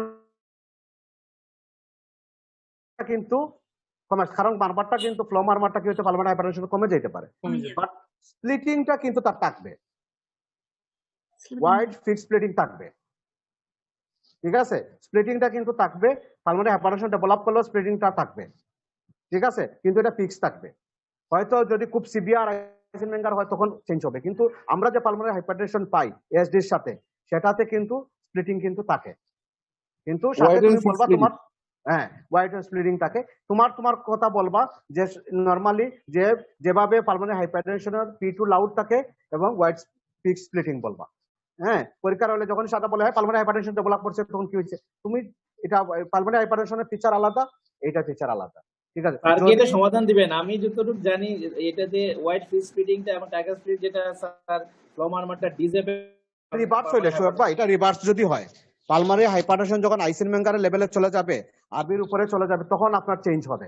আদারওয়াইজ যখন পালমারি হাইপারটেনশন ডেভেলপ করবে তখন এইটা কিন্তু রিভার্স হবে না, যতক্ষণ না পর্যন্ত যদি পালমারি রিভার্স হাইপারটেনশন হচ্ছে। থাকে তাহলে কিন্তু ন্যারো স্পিডিং হয়, সেটা আচ্ছা একটা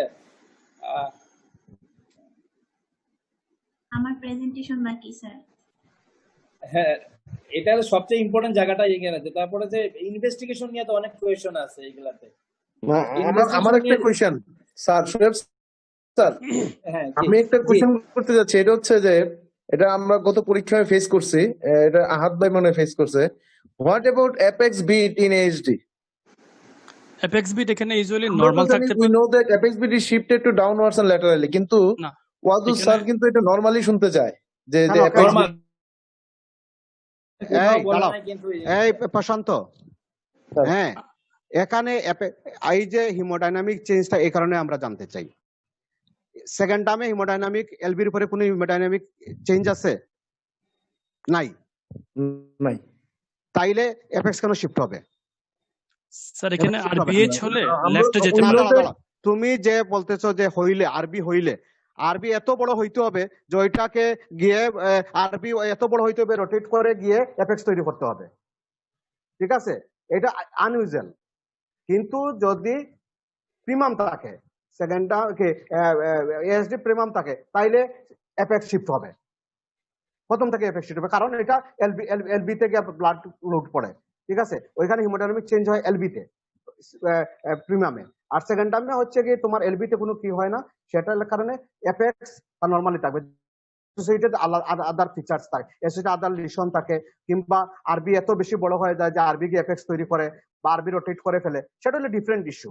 নরমালি এএসডি তে অ্যাপেক্স কিন্তু তার নরমাল জায়গায় থাকে, নরমাল ফাইন্ডিং থাকে।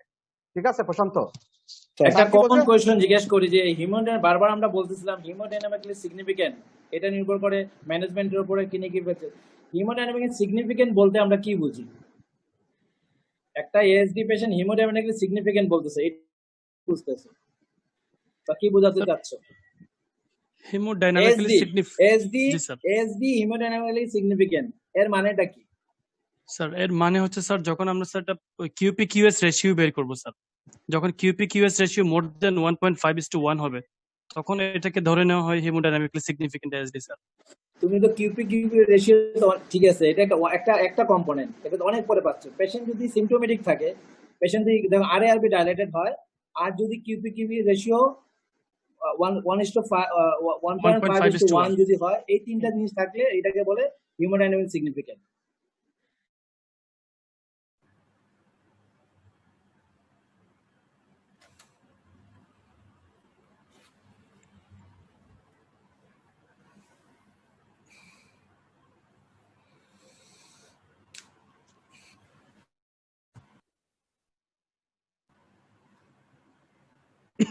পালমোনারি হাইপারটেনশন নিয়ে অনেকক্ষণ কথা হলো। আমি যেটা বলতে চাই যে শুধু এএসডির জন্য পালমোনারি হাইপারটেনশন কিন্তু সিভিআর হয় না।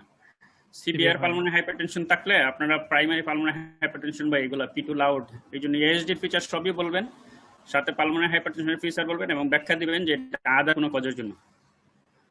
জি স্যার।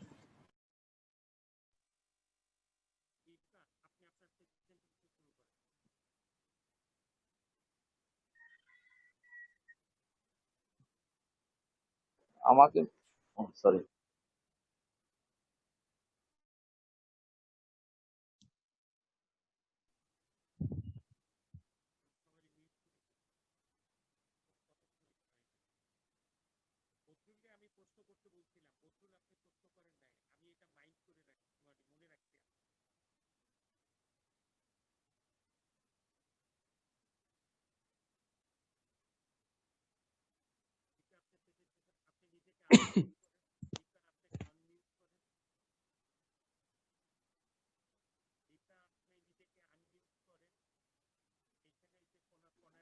হ্যালো, শোনা যাচ্ছে? স্যার হ্যাঁ, আমি শুনতেছি এক্স-রে স্যার। দুইটা কমন কোয়েশ্চন, যে এই যে প্লেথোরিক লাং ফিল, ঠিক না? প্লেথোরা আমরা জিজ্ঞেস করে তা বলি, তারপরে আমরা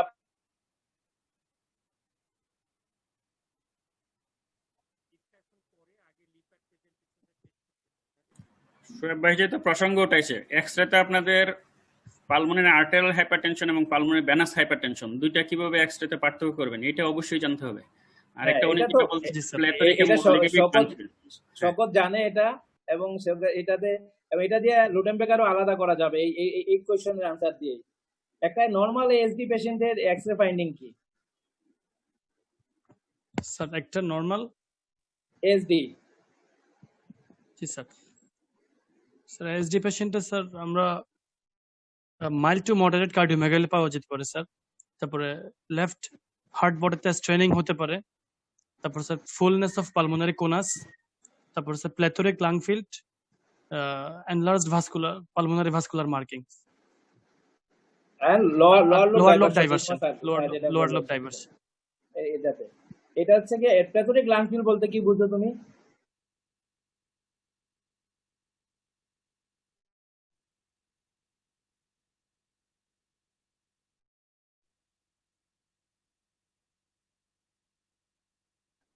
আনমিউট করো, আনমিউট, শোনা যাচ্ছে না, আনমিউট।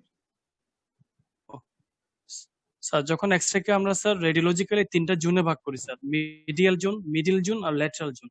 যখন ল্যাটারাল জোন পর্যন্ত স্যার পালমোনারি ভাস্কুলার মার্কিংস গুলা ভিজিবল হবে, দেখা যাবে, তখন এটাকে আমরা বলি sir plethoric lung field.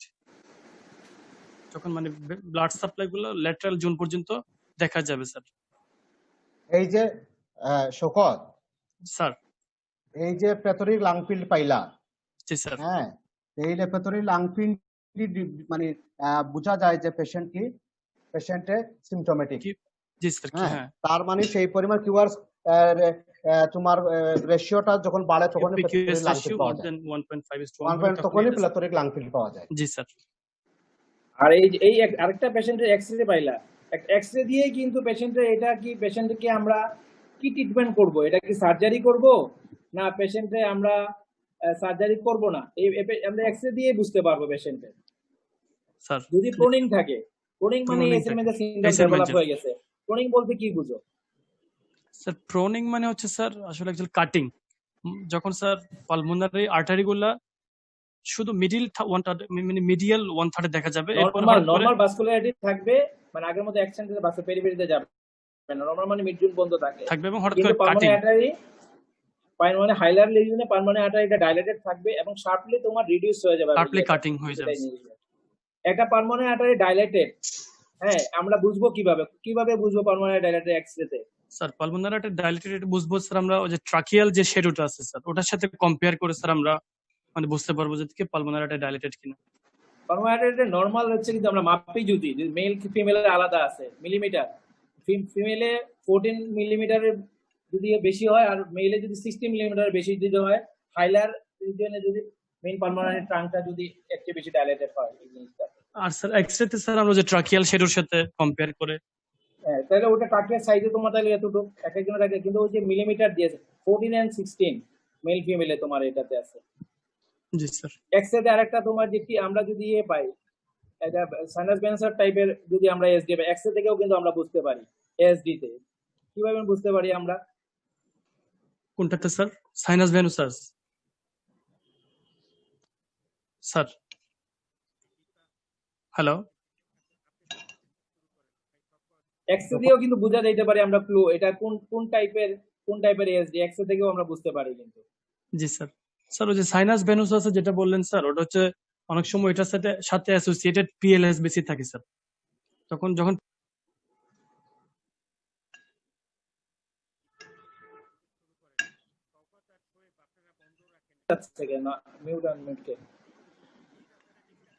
সিমিটার sign এবং অথবা স্নোম্যান সাইন দিয়ে বোঝা যায়। স্নোম্যান সাইন, জি স্যার। স্নোম্যান সাইন বলতে কি বুঝি? সিমিটার সাইন আগে বলছি এটা যদি ওই যে অ্যানোমালাস পার্মানেন্ট ভেইন যদি থাকে, আর স্নোম্যান সাইন যদি টোটাল টিএপিবিসি যদি থাকে তাহলে ফিগার অফ 8 এর মতো এটা দেখা যায় এই জিনিসটা। এখন মোস্ট কমন হচ্ছে ইকো। হ্যাঁ, আমরা ইকো আসবে এবং ক্যাটারালাইজেশন। আমরা কি ধরনের ইকো করি আমরা এএসডি তে? স্যার আমরা 2D mode sir. Eco modality কি? আচ্ছা, ইকো মডালিটি স্যার এখানে স্যার ট্রান্সথোরাসিক ইকোকার্ডিওগ্রাম এন্ড ট্রান্সইসোফেজিয়াল ইকোকার্ডিওগ্রাম। আর নাই আরেকটা কন্ট্রাস্ট ইকোকার্ডিওগ্রাফি স্যার। 3D কো করতে পারি। আচ্ছা, 3D।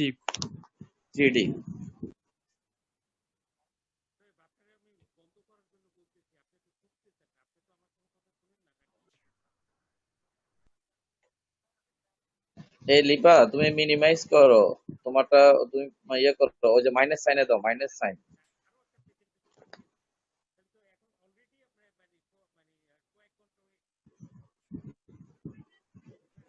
লিপা শুনতে পাচ্ছ? মাইনাস সাইনে দাও।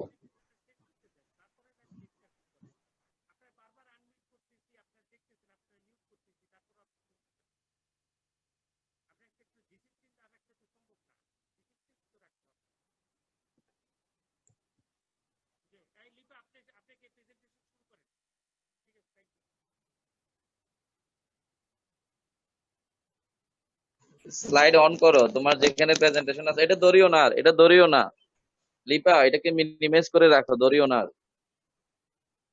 তুমি স্লাইডে যাও, এটা মিনিমাইজ করো। হ্যাঁ, এই ঠিক আছে। এবার ওই যে প্রেজেন্টেশনটা অন করো। কোথায় রাখছো? এটা ঠিক আছে।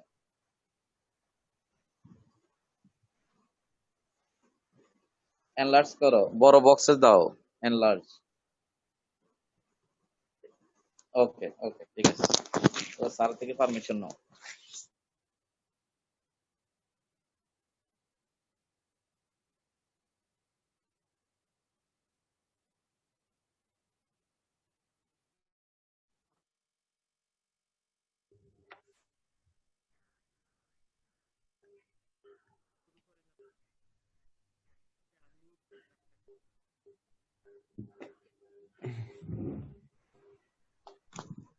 লিপা তুমি স্যার থেকে পারমিশন নাও, তুমি মিউটেড আছো। রেজিস্টার বানানো ভুল করছো রে। Sorry.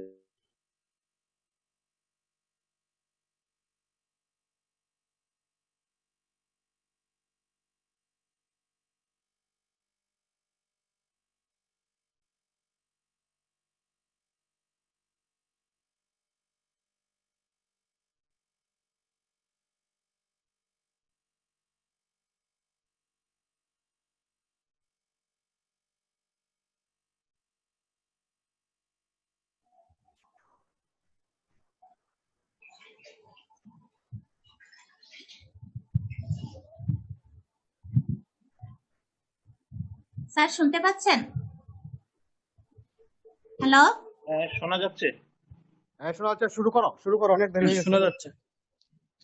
Assalamu alaikum, honorable chairperson, respected teachers and all of my colleagues. Welcome to the third part of my ASD. Me, Dr. Chaudhary Gulshanara Kamal, and my third part is management, prognosis and শুনতে পাচ্ছি follow-up. আমরা। স্যারের কথা শোনা যাচ্ছে না। Management. Diagnosis of ASD by history.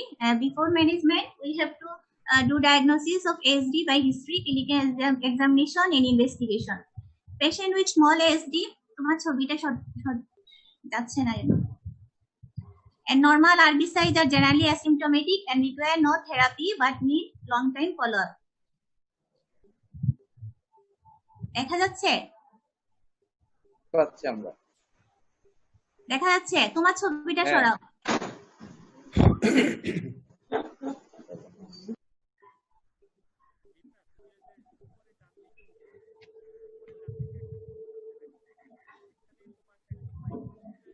Lipa দেখা যায়, বলতে দেখেন আপনি। Moderate to large shunt and or asymptomatic ASD should be managed with following strategies: general management, medical therapy, interventional therapy, and surgical therapy.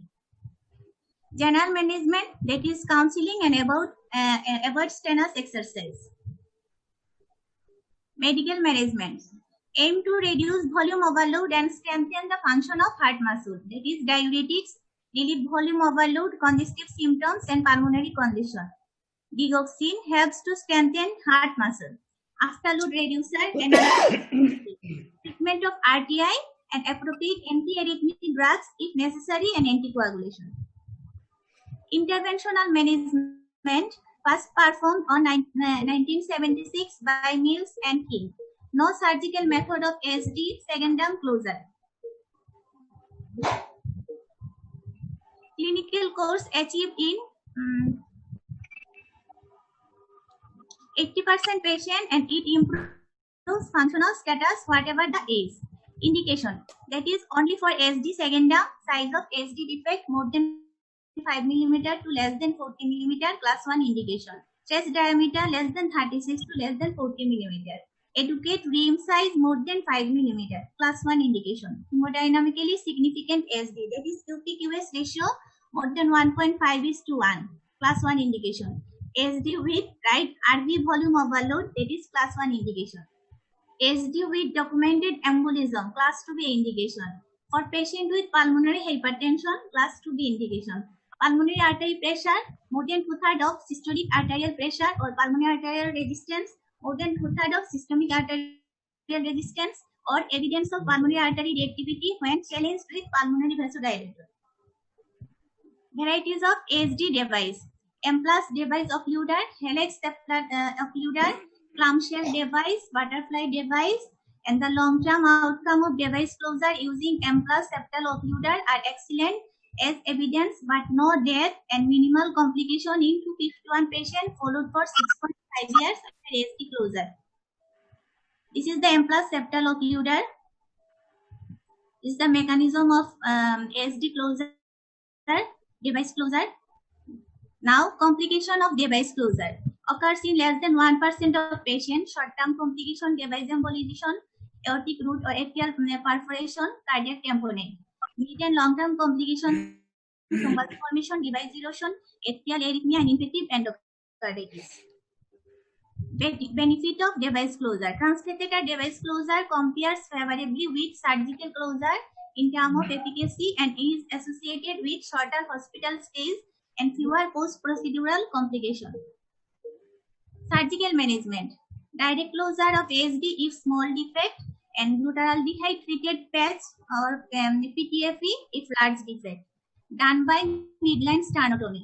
Indication: SD primum defect, sinus venosus type defect, SD second term with unsuitable anatomy, that is SD diameter more than 40, inadequate rim, close proximity to AV valve, coronary sinus.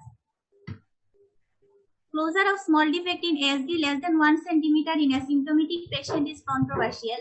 No significant difference in clinical outcome in surgically and medically treated patients. A retrospective study of Denites et al. Shows probability of survival 95% for surgical treatment at 10 years and 84% in medically managed person, but relative risk of 0.31 for surgery in age more than 40 years with QP-QS ratio 1.5:1.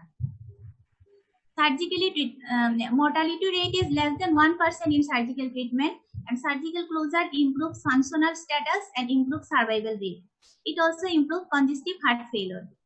Complication. It is heart block 3%, post-pericardiotomy syndrome, atrial arrhythmia, patch dehiscence, residual defect less than 1%, left AV valve dysfunction 10%, and subaortic stenosis 5 to 10%.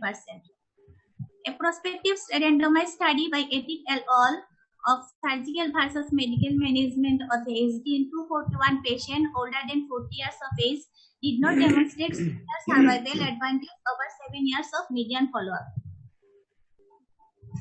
Predictor of increased mortality in surgical group, that is older age, advanced heart failure, NYHA class 3-4, QPQS ratio 2.5:1, PSP, pulmonary systolic pressure more than 40 mm of mercury, and pulmonary vascular resistance 1.6 UDM. Pregnancy with ASD. Pregnancy is contraindicated in patients with Eisenmenger syndrome because of high maternal mortality and fetal mortality. Women with unrepaired ASD, risk of paradoxical embolism is increased during pregnancy and postoperative period, but pregnancy is well tolerated. Pregnancy is also well tolerated in patients after ASD closure. Unrepaired ASD reported 5% of thromboembolic complications, small for gestational age of neonate, increased neonatal mortality, RV dysfunction, arrhythmia. Follow-up. If asymptomatic, yearly color Doppler echo. And follow-up after device closure 1 month and 1 year after procedure. Echo should be done every 5 years to see possibility of erosion. Patient may require 6 months of aspirin and endocarditis prophylaxis after device closure until the device endothelialized. Prognosis. Hemodynamically significant ASD are associated with increased mortality and morbidity. Mortality increasing by 6% per year after age of 40.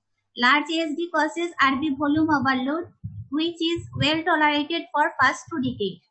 Long-term outcome can be improved by closing the defect. Atrial arrhythmia is also common due to atrial stretching, particularly in older patients more than 40 years. Systemic embolization stroke may also result, and symptoms may first appear with pregnancy. 15 to 20% patient may develop pulmonary hypertension. Improvement of LV filling and systemic cardiac output increase rapidly after procedure. Reduced RA and RV volume can be seen within 24 hours. Thank you.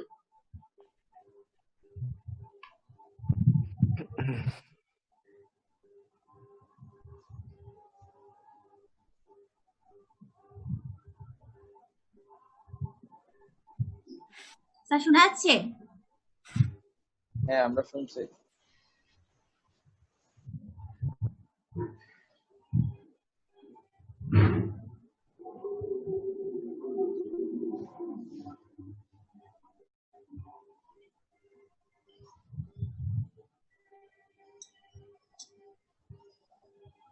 Presentation শেষ। এখন কারো যদি question থাকে management related question করেন।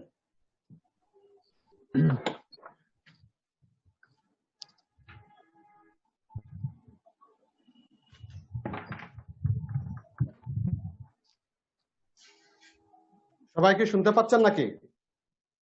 জি sir. জি sir, শোনা যাচ্ছে sir. তাহলে আলোচনা করো, প্রেজেন্টেশন শেষ করে বসে তাহলে তো হবে না।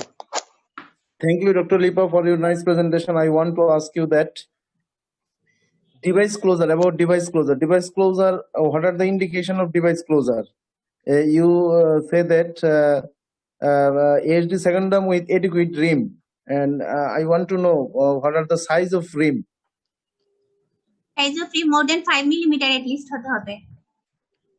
At least 5 mm to up to 40 mm. তাহলে আমরা যে ডিভাইস লাগাচ্ছি, ডিভাইস তো আমরা এমপ্লাজার সেপ্টাল ওকুলেটর হচ্ছে কমনলি ইউজড। তো সেপ্টাল ওকুলেটর যদি এখানে সাইজ যদি 45 থাকে, সেই ক্ষেত্রে কি আমরা ডিভাইস ক্লোজার করব না, সার্জারিতে চলে যাব? ডিভাইস ক্লোজার, ডিভাইসের সাইজটা at least মানে স্ট্রেস ডায়ামিটার, যেটা স্ট্রেস ডায়ামিটার 36 mm এর কম থাকতে হবে। 40 এর উপরে গেলে কোনোভাবে করা যাবে না। না, সেই ক্ষেত্রে মানে কি করব আমরা? সেই ক্ষেত্রে অন্য অপশন দেখবো, সার্জারির অপশন দেখবো। মানে স্ট্রেস ডায়ামিটার বলতে ডিভাইসের সাইজটা 36 এর নিচে হতে হবে, বেলুন সাইজটা। আর হচ্ছে রিমটা এডুকেট হতে হবে 5 দেন 40, আর ডিভাইসের সাইজটা আলাদা। ও, এডিকুইট রিম বলতে তুমি এখানে 5 to 40 রিম? হ্যাঁ, রিম সাইজ। রিম সাইজ আর ডিভাইসের সাইজটা আলাদা। একটু বলি এখানে তোমরা ঝামেলা লাগাইছো। একটু এটা হচ্ছে রিম হচ্ছে ভিন্ন জিনিস, ডিভাইস ভিন্ন জিনিস। ডিভাইস আলাদা জিনিস। হ্যাঁ, রিম বলতে কি বোঝাচ্ছে? রিম বলতে হচ্ছে প্রপার ডেপ্লয়মেন্টের জন্য, ডিভাইসটা প্রপারলি ক্লোজ হওয়ার জন্য টিস্যু থাকতে হবে। এসডি সেকেন্ড ডামের উপরে নিচে একটু মানে চ্যাপ্টার টিস্যুটা থাকতে হবে প্রপার ডেপ্লয়মেন্ট। রিম কয়টা থাকে? 5টা। রিম 6টা স্যার। 6টা রিম থাকে। ওই রিমগুলা মিনিমাম যদি 4টা রিমও কিন্তু যদি থাকে, কিন্তু কোনো রিম যদি না থাকে তাহলে কন্ট্রা ইন্ডিকেশন, লাগানো যাবে না ডিভাইস। এবং এই রিমগুলোর মধ্যে সবচেয়ে ইম্পর্টেন্ট রিম হচ্ছে ইনফিরিয়র মানে ভেনাস রিমটা আছে, ওই রিমটা থাকতে হবে, না হলে ডিভাইস লাগানো যাবে না। 1 2 নম্বর হচ্ছে কি ডিভাইসের যে ডায়ামিটার, হ্যাঁ, সেইখানে যদি তোমার এসডির সাইজ যদি 40-এর উপরে হয় তাহলে 40-এর উপরে কোনো ডিভাইস নাই, এটা লাগানো যাবে না। আমাদের দেশে হাইয়েস্ট আছে কিন্তু 34, ঠিক আছে, কিন্তু আমাদের এখানে সর্বোচ্চ 30 রেকর্ড আছে লাগানো। 30-এর উপরে গেলে কেউ লাগায় না, কারণ এটা বসানো যায় না, হ্যাঁ, ওইটা হয় না। যার কারণে ডিভাইসের রিম হচ্ছে কি তোমার এই যে সারাউন্ডিং যে রিম, ইনফিরিয়র রিম, এওটিক রিম, এগুলা 6টা রিম আছে। এই রিমগুলা থাকতে হবে 5 মিলিমিটার মিনিমাম থাকতে হবে, অ্যাটলিস্ট 4টাতে বা 3টাতে হইলে অনেক সময় হয়, হ্যাঁ। এবং আর হচ্ছে কি ডিভাইসে যদি এসডি ডায়ামিটার যদি আমরা সাধারণত 30-এর উপরে গেলে আমাদের দেশে হয় না, অন্যান্য দেশে 36 পর্যন্ত করে, 40 পর্যন্ত করে, ঠিক আছে। এটা হইলো কি দুইটা ভিন্ন জিনিস।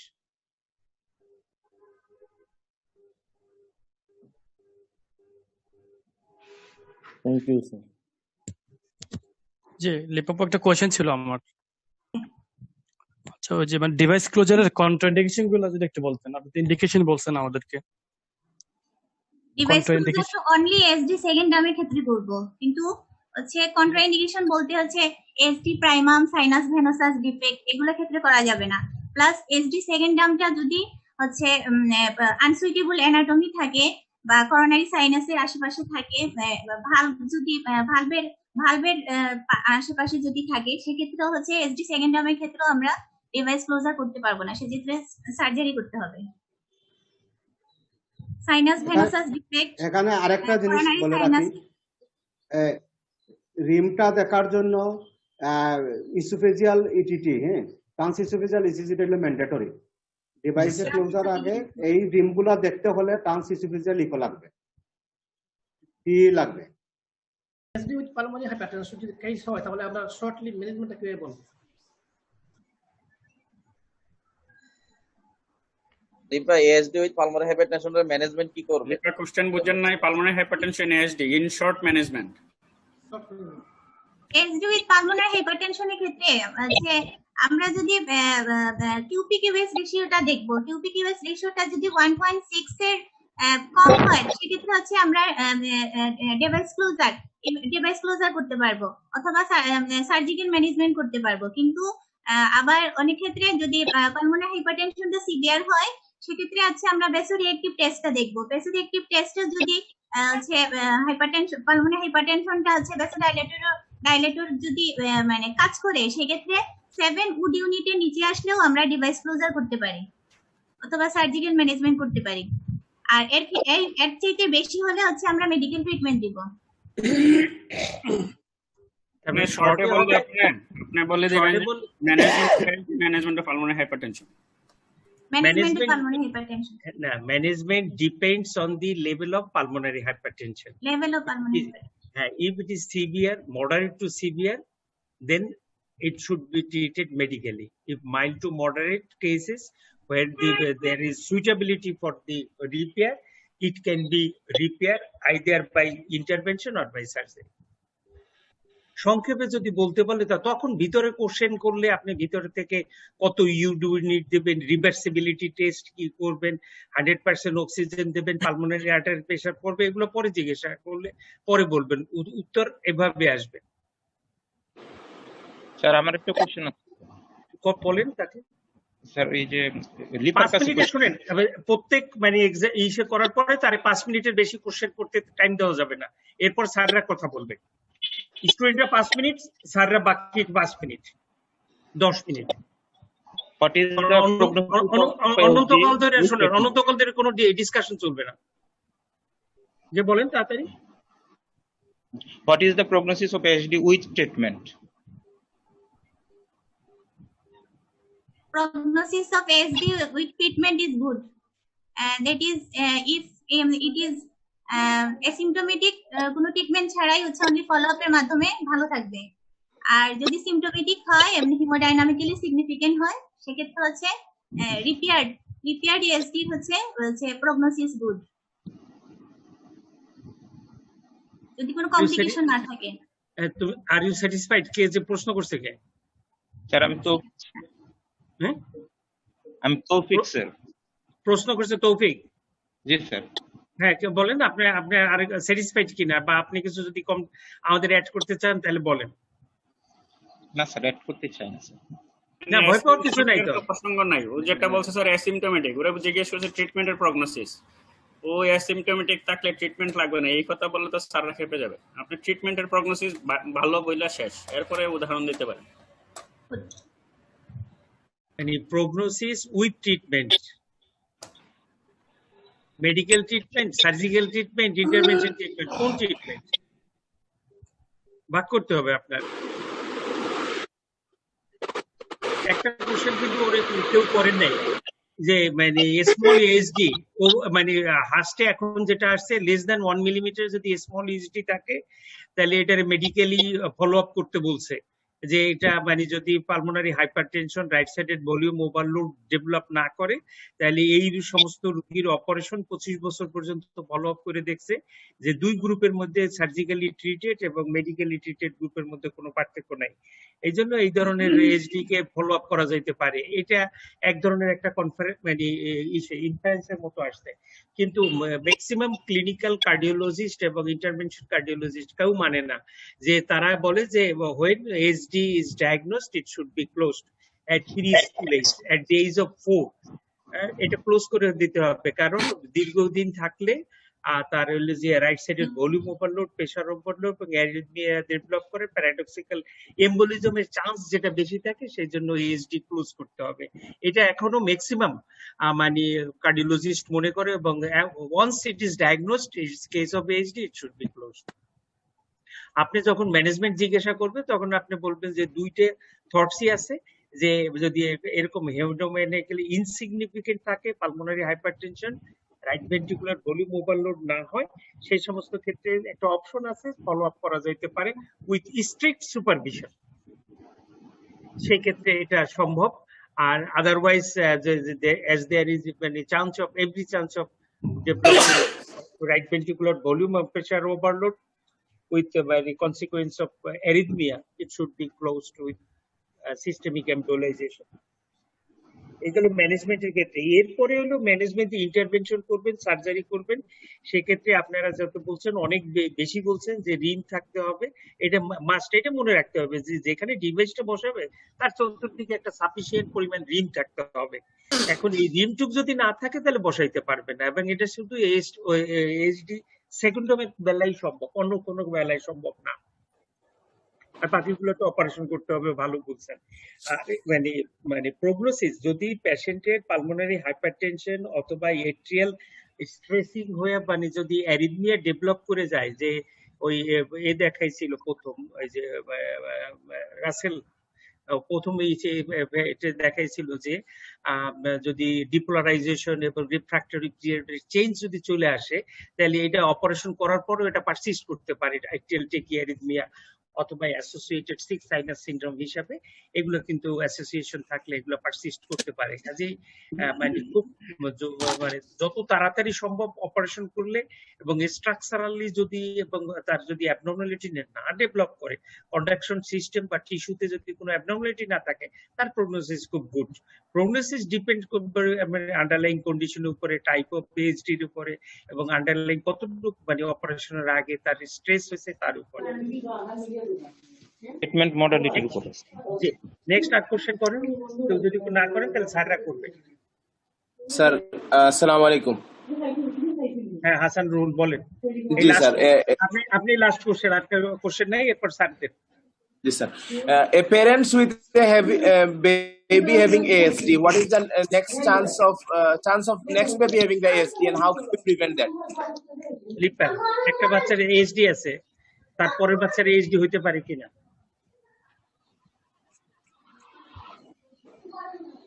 একটা বাচ্চার এসডি আছে, পরের বাচ্চার এসডি হতে পারে কিনা?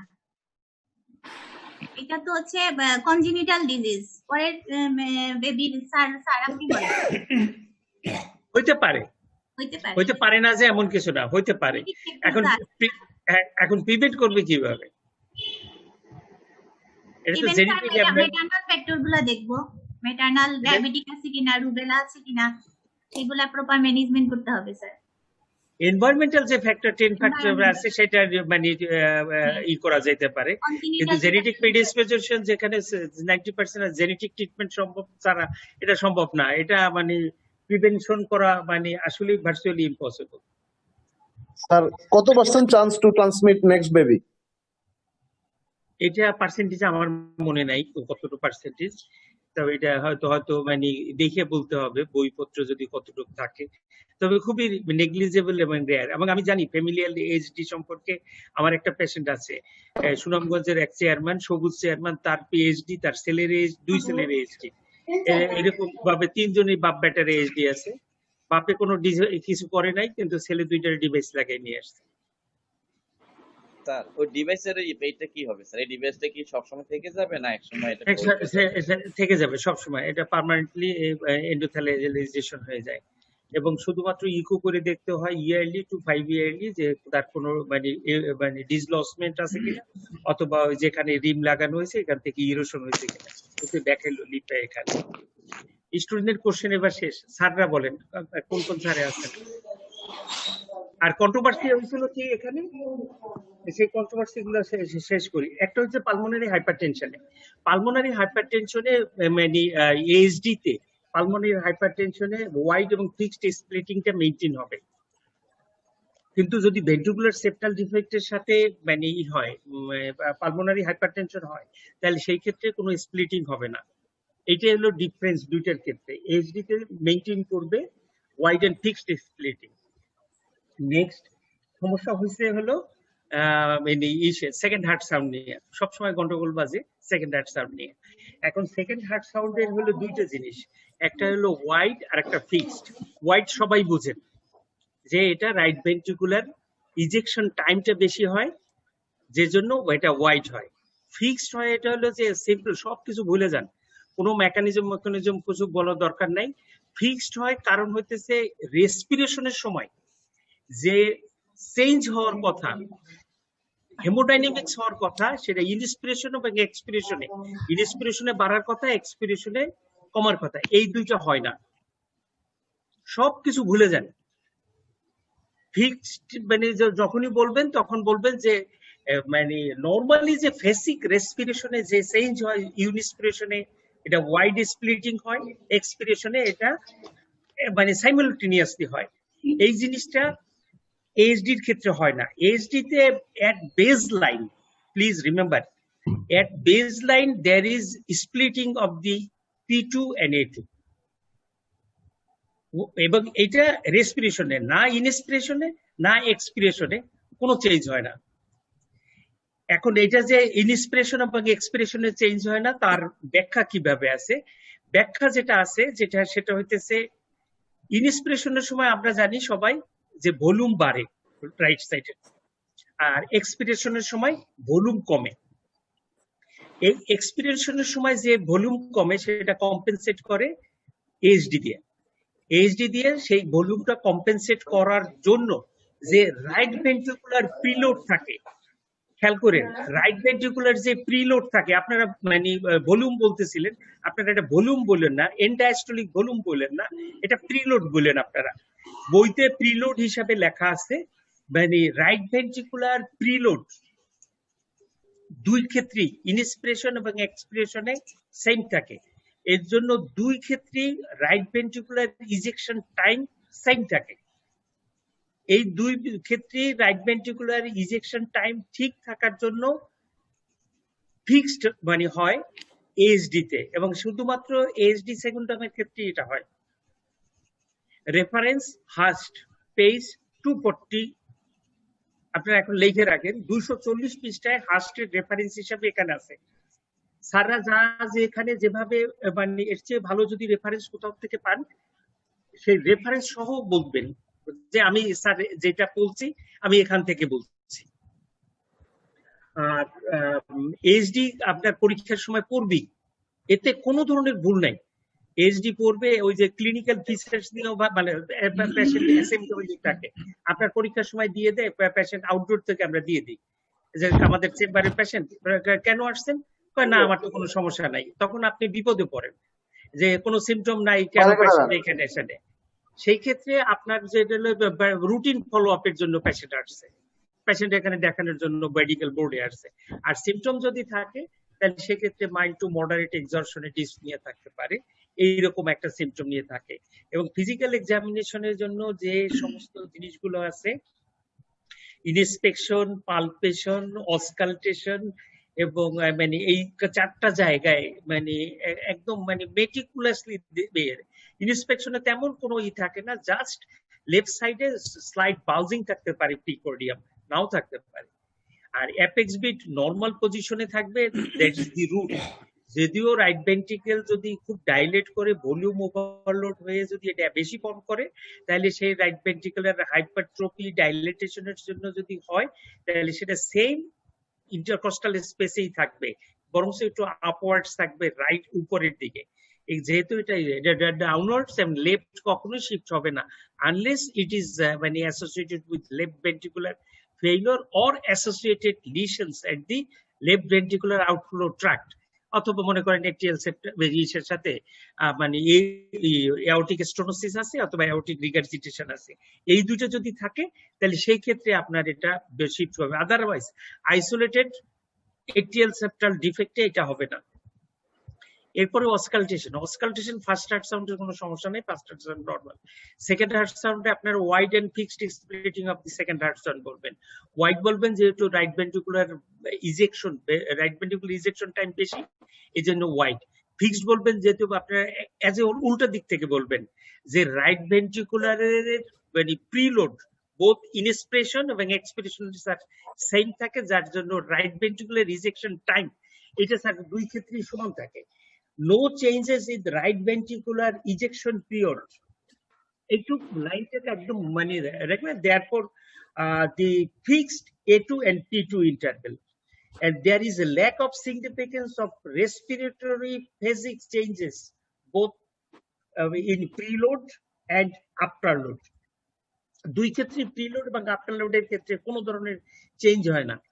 এই জন্য প্রিলোড এবং আফটারলোডে যদি চেঞ্জ না হয় তাহলে এই ক্ষেত্রে এটা মানে সম্ভব, এবং সেই ক্ষেত্রেই শুধুমাত্র মানে ফিক্স থাকবে।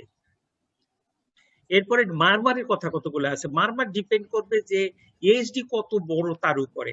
যদি এইচডি খুব ছোট থাকে তাহলে ওই যে ট্রাইকাসপিড ভালভের ভিতর থেকে যে মানে ডায়াস্টোলিক ফ্লো মারমার এটা পাবেন না। এটা লার্জ এইচডি তে আপনি আপনার ট্রাইকাসপিড ভালভের ভিতর থেকে যে মুভমেন্ট থাকবে মারমার পাবে, এবং এটা এইচডি এর সাথে মাইট্রাল স্টেনোসিসের সাথে একদম সাইমুলেট করবে। আর যে মারমারটা পাওয়া যায় সেটা ফ্লো মারমার পাওয়া যায়, পালমোনারি ভালভের উপর থেকে পাওয়া যায়, এবং সেইটার মানে ইজেকশন সিস্টোলিক মারমারের মতো পাওয়া যায়, এবং এটা যত ফ্লো বেশি থাকে তত বেশি পাওয়া যায়। ট্রাইকাসপিড ভালভের উপর থেকে এই মারমার গুলো পাওয়া যায়। আদার অ্যাসোসিয়েটেড লিশনের উপরে নির্ভর করবে, যদি এর সাথে অ্যাসোসিয়েটেড এইচডি থাকে খুব ডায়াগনোসিস করা খুব কঠিন। অ্যাসোসিয়েটেড এইচডি থাকলে আপনি আবার লার্জ এইচডি থাকলে আপনি ডায়াগনোসিস এইচডি উইথ যদি মাইট্রাল স্টেনোসিস করেন তাহলে কিন্তু আপনার ফার্স্ট হার্ট সাউন্ড লাউড বলতে হবে মানে পরীক্ষার সময়। ফার্স্ট হার্ট সাউন্ড যদি আপনি লাউড না বলেন তাহলে কিন্তু এইচডি আপনি ডায়াগনোসিস করতে পারবেন না। আপনি ফার্স্ট হার্ট সাউন্ড সফট বললে, মিড ডায়াস্টোলিক মারমার বললে আপনি লার্জ এইচডি আপনি ডায়াগনোসিস করতেছেন। ডিফারেনশিয়াল ডায়াগনোসিস আপনার থাকবে, সেটা আলাদা জিনিস। এরপরে ক্লিনিক্যালি আর এখান থেকে লাং বেস ক্লিয়ার থাকে, আর মানে অসকালটেশনের ফাইন্ডিংস এর ভিতরে নাই। এরপরে ওই যে মানে পালমোনারি হাইপারটেনশন যদি থাকে তাহলে সেকেন্ড হার্ট সাউন্ড লাউড বলবেন, but there is a maintenance of the splitting of the second heart sound, এটা মানে থাকবে। খুব সিভিয়ার হাইপারটেনশন হয়ে আইসেনমেঞ্জার যদি হয়ে যায় তাহলে A2 P2 মানে এটা কমে যাবে, পালমোনারি হাইপারটেনশনে কমবে না। কিন্তু বিএসডি বললে সেখানে স্প্লিটিং থাকবে না, সেই ক্ষেত্রে আবার এটা মেনটেন করতে হবে। ট্রিটমেন্ট বললে ইএসডি মানে ইট শুড বি ক্লোজড আইদার মানে যদি এক লাইনে বলে যে এই রোগীর তুমি কি চিকিৎসা করবে, তোমার তো এএসডি পড়ছে pulmonary hypertension, that it should be closed if the condition is favorable. That is, it depends upon the level of the pulmonary hypertension. If the pulmonary hypertension is not so severe and pulmonary vascular resistance is less than 7 millimeter, I will close it either by intervention or by surgery. Very simply মানে answer করতে হবে এবং খুব confidently এবং মানে ইসের ও তা sir এই সমস্ত কিছু চলবে না। কারণ এএসডি সম্পর্কে মাইট্রাল স্টোন 12টা কেস সম্পর্কে কোনো ধরনের কিছু চলবে না। শেয়ার স্যার আছেন, যদি কিছু বলতে চান বলেন। সবকিছুই বলা হয়ে গেছে, স্যারে বলার পর আসলে বলার কিছু নাই, কিন্তু গুরুত্ব দিব যেটা যে ক্লিনিক্যাল এক্সামিনেশন শ্বাস নেন শ্বাস ছাড়েন, এটা যদি আপনারা না করেন তাহলে কিন্তু স্প্লিট দেখা হবে না। হ্যাঁ, ভালো কথা, এটা আমি বলে গেছি, ঠিকই আছে। হ্যাঁ, আর কি আছে মানে স্যাররা আর কি আছেন? শোয়েব স্যার আছেন? শোয়েব আনমিউট করেন, আনমিউট করে ওদেরকে উদ্দেশ্যে কিছু বলেন। পরীক্ষার হলে যেটা, হ্যাঁ শোনেন, পরীক্ষার হলে শোনেন আমার কথা শোনেন, পরীক্ষার হলে সবচেয়ে যেটা আপনি বেশি ভুল করছেন, ওরা যেটা ভুল করবে সেটা ওদের ধরাই দেবেন, যে মানে তোমাদের এই কথা জিনিসগুলো ভুল করো তোমরা। সবচেয়ে আপনার যেটা ইম্পর্টেন্ট যেটা হচ্ছে যে এটা এসডি কমন কেস এবং সব জায়গাতে কোনো না কোনো ফেস করবে। যেটা কমনলি আসতেছে সবসময় স্যাররা যেটা জিজ্ঞেস করে সেটা মানে অতিরিক্ত জানতে যায়, প্রথম যে কোয়েশ্চন সেটা যেন ভুল না করা যায়। মানে প্রথম আনসারটা সুন্দর, ডিপের কোয়েশ্চনগুলো পরে জানলে হবে, কিন্তু কমন সবাই আমরা যেটা জানি, আজকে যেটা ডিসকাশন গুলা হইলো যে কমন গুলা ধরতে পারে, এগুলোর জন্য স্যার ঝটপট, এগুলো স্যারদের বলা যাবে না। এরপরে সেকেন্ড লাইনের কোয়েশ্চন গুলো না পারলে হয়তো এরকম না, মেইন কথা হচ্ছে ফার্স্ট লাইন এবং সিম্পল, স্যার সব এটা ভুলে যান, শুধু এটা মনে রাখেন স্যার যেটা বলছে, যে এক্সামিনার যে স্যার বুঝতে পারছে তুমি ব্যাপারটা বুঝে বলতেছো, দ্যাটস এনাফ। এবং কমন যে কোয়েশ্চন গুলা, এই যে কমন কেস গুলার এগুলা জানতে হবে, এটাই মেইন কথা হচ্ছে জিনিসগুলা। ওই যে শোয়েব কিন্তু ওই সময় বলতেছিল, আমি থামাইছি শোয়েব টেলিফোন করে, সেটা হলো ইনভেস্টিগেশন, খুব ইম্পর্টেন্ট কিন্তু পরীক্ষা ইনভেস্টিগেশন তোমাদের কোথায় কোথায় আসবে। ইনভেস্টিগেশন তোমার ইসিজি তে ধরা পড়বে, ইনভেস্টিগেশন তোমার এক্সরে তে ধরা পড়বে। তোমার একটা শান্ট অ্যানোমালির এক্সরে দিবি, শান্ট অ্যানোমালি তোমার দিয়ে একটা এক্সরে দিলো, দেখাইলো যে মানে প্লেথরিক লাং ফিল্ড আছে, মানে পালমোনারি আর্টারিটা ডাইলেটেড আছে, তো শান্ট অ্যানোমালি তুমি কি বললা, তুমি বিএসডি বললা, এএসডি বললা, পিডিএ বললা, তা কেন এটা পিডিএ না, কেন এটা এএসডি, কেন এটা বিএসডি, ওই এক্সরে দিয়ে তোমার ওখান থেকে তার শুরু হবে তোমার পরীক্ষা। আবার তোমার একটা ইসিজি পড়লো, ইসিজি তে তোমার দেখা গেল যে right axis left axis deviation আছে, তার রাইট এক্সিস ডেভিয়েশনে ডিডি কি জিজ্ঞাসা করে, ওখান থেকে খোঁজে তোমার এএসডি তে নিয়ে গেল। এক্সরে, ইসিজি, ইকোতে তো ইনভেরিয়েবলি একটা এএসডি ইকো পড়বি, এটা মানে হয় প্রাইমাম, মানে অনেক সময় হয় কি স্যাররা একটু চালাকি করে একটা প্রাইমামে এএসডি ইকো দিয়ে বসে, যে ও মাথা উপরের দিকে আছে খেয়াল করে কিনা, দেখে কিনা আর কি, এবং তখনই এর সাথে জিজ্ঞাসা করে যে কমন অ্যাসোসিয়েশন কি, ওইখান বসে জিজ্ঞাসা করবে এএসডি সাইনাস ভেনোসাস টাইপ আছে, এর তুমি মানে ট্রিটমেন্ট কি করবা, তুমি কত সাইজের রিং এইখানে লাগাইবা, আর তোমার এখান থেকে একটা মিসলিড করার চেষ্টা করবে। ঠিক আছে, তাহলে আজকে 2 ঘন্টা ব্যাপী মানে আলাপ আলোচনা হচ্ছে, সবাই অনেক ধন্যবাদ। শেষ করে পরে বলেন আপনি। সবাইকে ধন্যবাদ, কারণ তিনজনে আপনারা ভালোভাবে নিয়েছেন। রাসেল মানে মুস্তাফিজ, সে নতুন ইন্টার্ন হইলো, সে অনেক ভালো, তার প্রেজেন্টেশন দেখে আসলে মানে আমি মানে মুগ্ধ, এবং একই সাথে শওকত আকবর এবং লিপা, আপনাদের প্রেজেন্টেশনও খুব উন্নত মানের প্রেজেন্টেশন হয়েছে।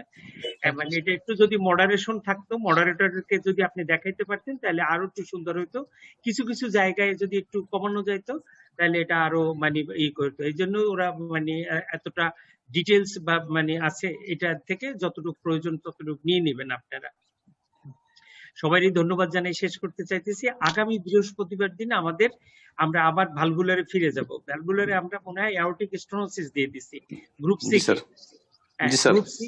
গ্রুপ সি অ্যাওর্টিক স্টেনোসিস আপনারা তৈরি করে আপনারা মানে ভালোভাবে লেখাপড়ি করেন, হার্স্ট এবং ব্রনল দুটো বই পড়েন, যে ম্যাকলিওড ক্লিনিক্যাল মেথডও আপনারা দেখেন, ফিজিক্যাল ফাইন্ডিংস গুলো বর্ণনাগুলো দেখেন। যেমন অ্যাওর্টিক স্টেনোসিসের সময় ডেফিনেটলি ডাইনামিক অসকালটেশন আসবে। অ্যাওর্টিক স্টেনোসিস কিভাবে হাইপারট্রফিক কার্ডিওমায়োপ্যাথির সাথে ডিফারেন্সিয়েট করবেন এবং এর কি ভ্যালুয়েশন থাকবে, এবং এই এই এই প্রশ্নগুলো আসবে, এবং এটা খুব ভালোভাবে মানে আপনার করা লাগবে, মানে রক্ত থাকা লাগবে হাত এর মধ্যে। স্যাররা পরীক্ষার সময় এগুলাই জিজ্ঞাসা করবে। এবং আরো কিছু কিছু ক্লিনিক্যাল ক্লু আছে যেটা দিয়ে আপনি মানে চট করে বলতে পারবেন যে এটা অ্যাওর্টিক স্টেনোসিস, এটা মানে ইনা মানে অন্য কোনো ডায়াগনোসিসই না, জাস্ট পালস ধরেই আপনি বলতে পারবেন এবং অসকালটেশন করে। সে ক্লুগুলো আপনারা আগামীকালকে দেখতে পারবেন। সবাইকে ধন্যবাদ দিয়ে আমি শেষ করতে চাচ্ছি।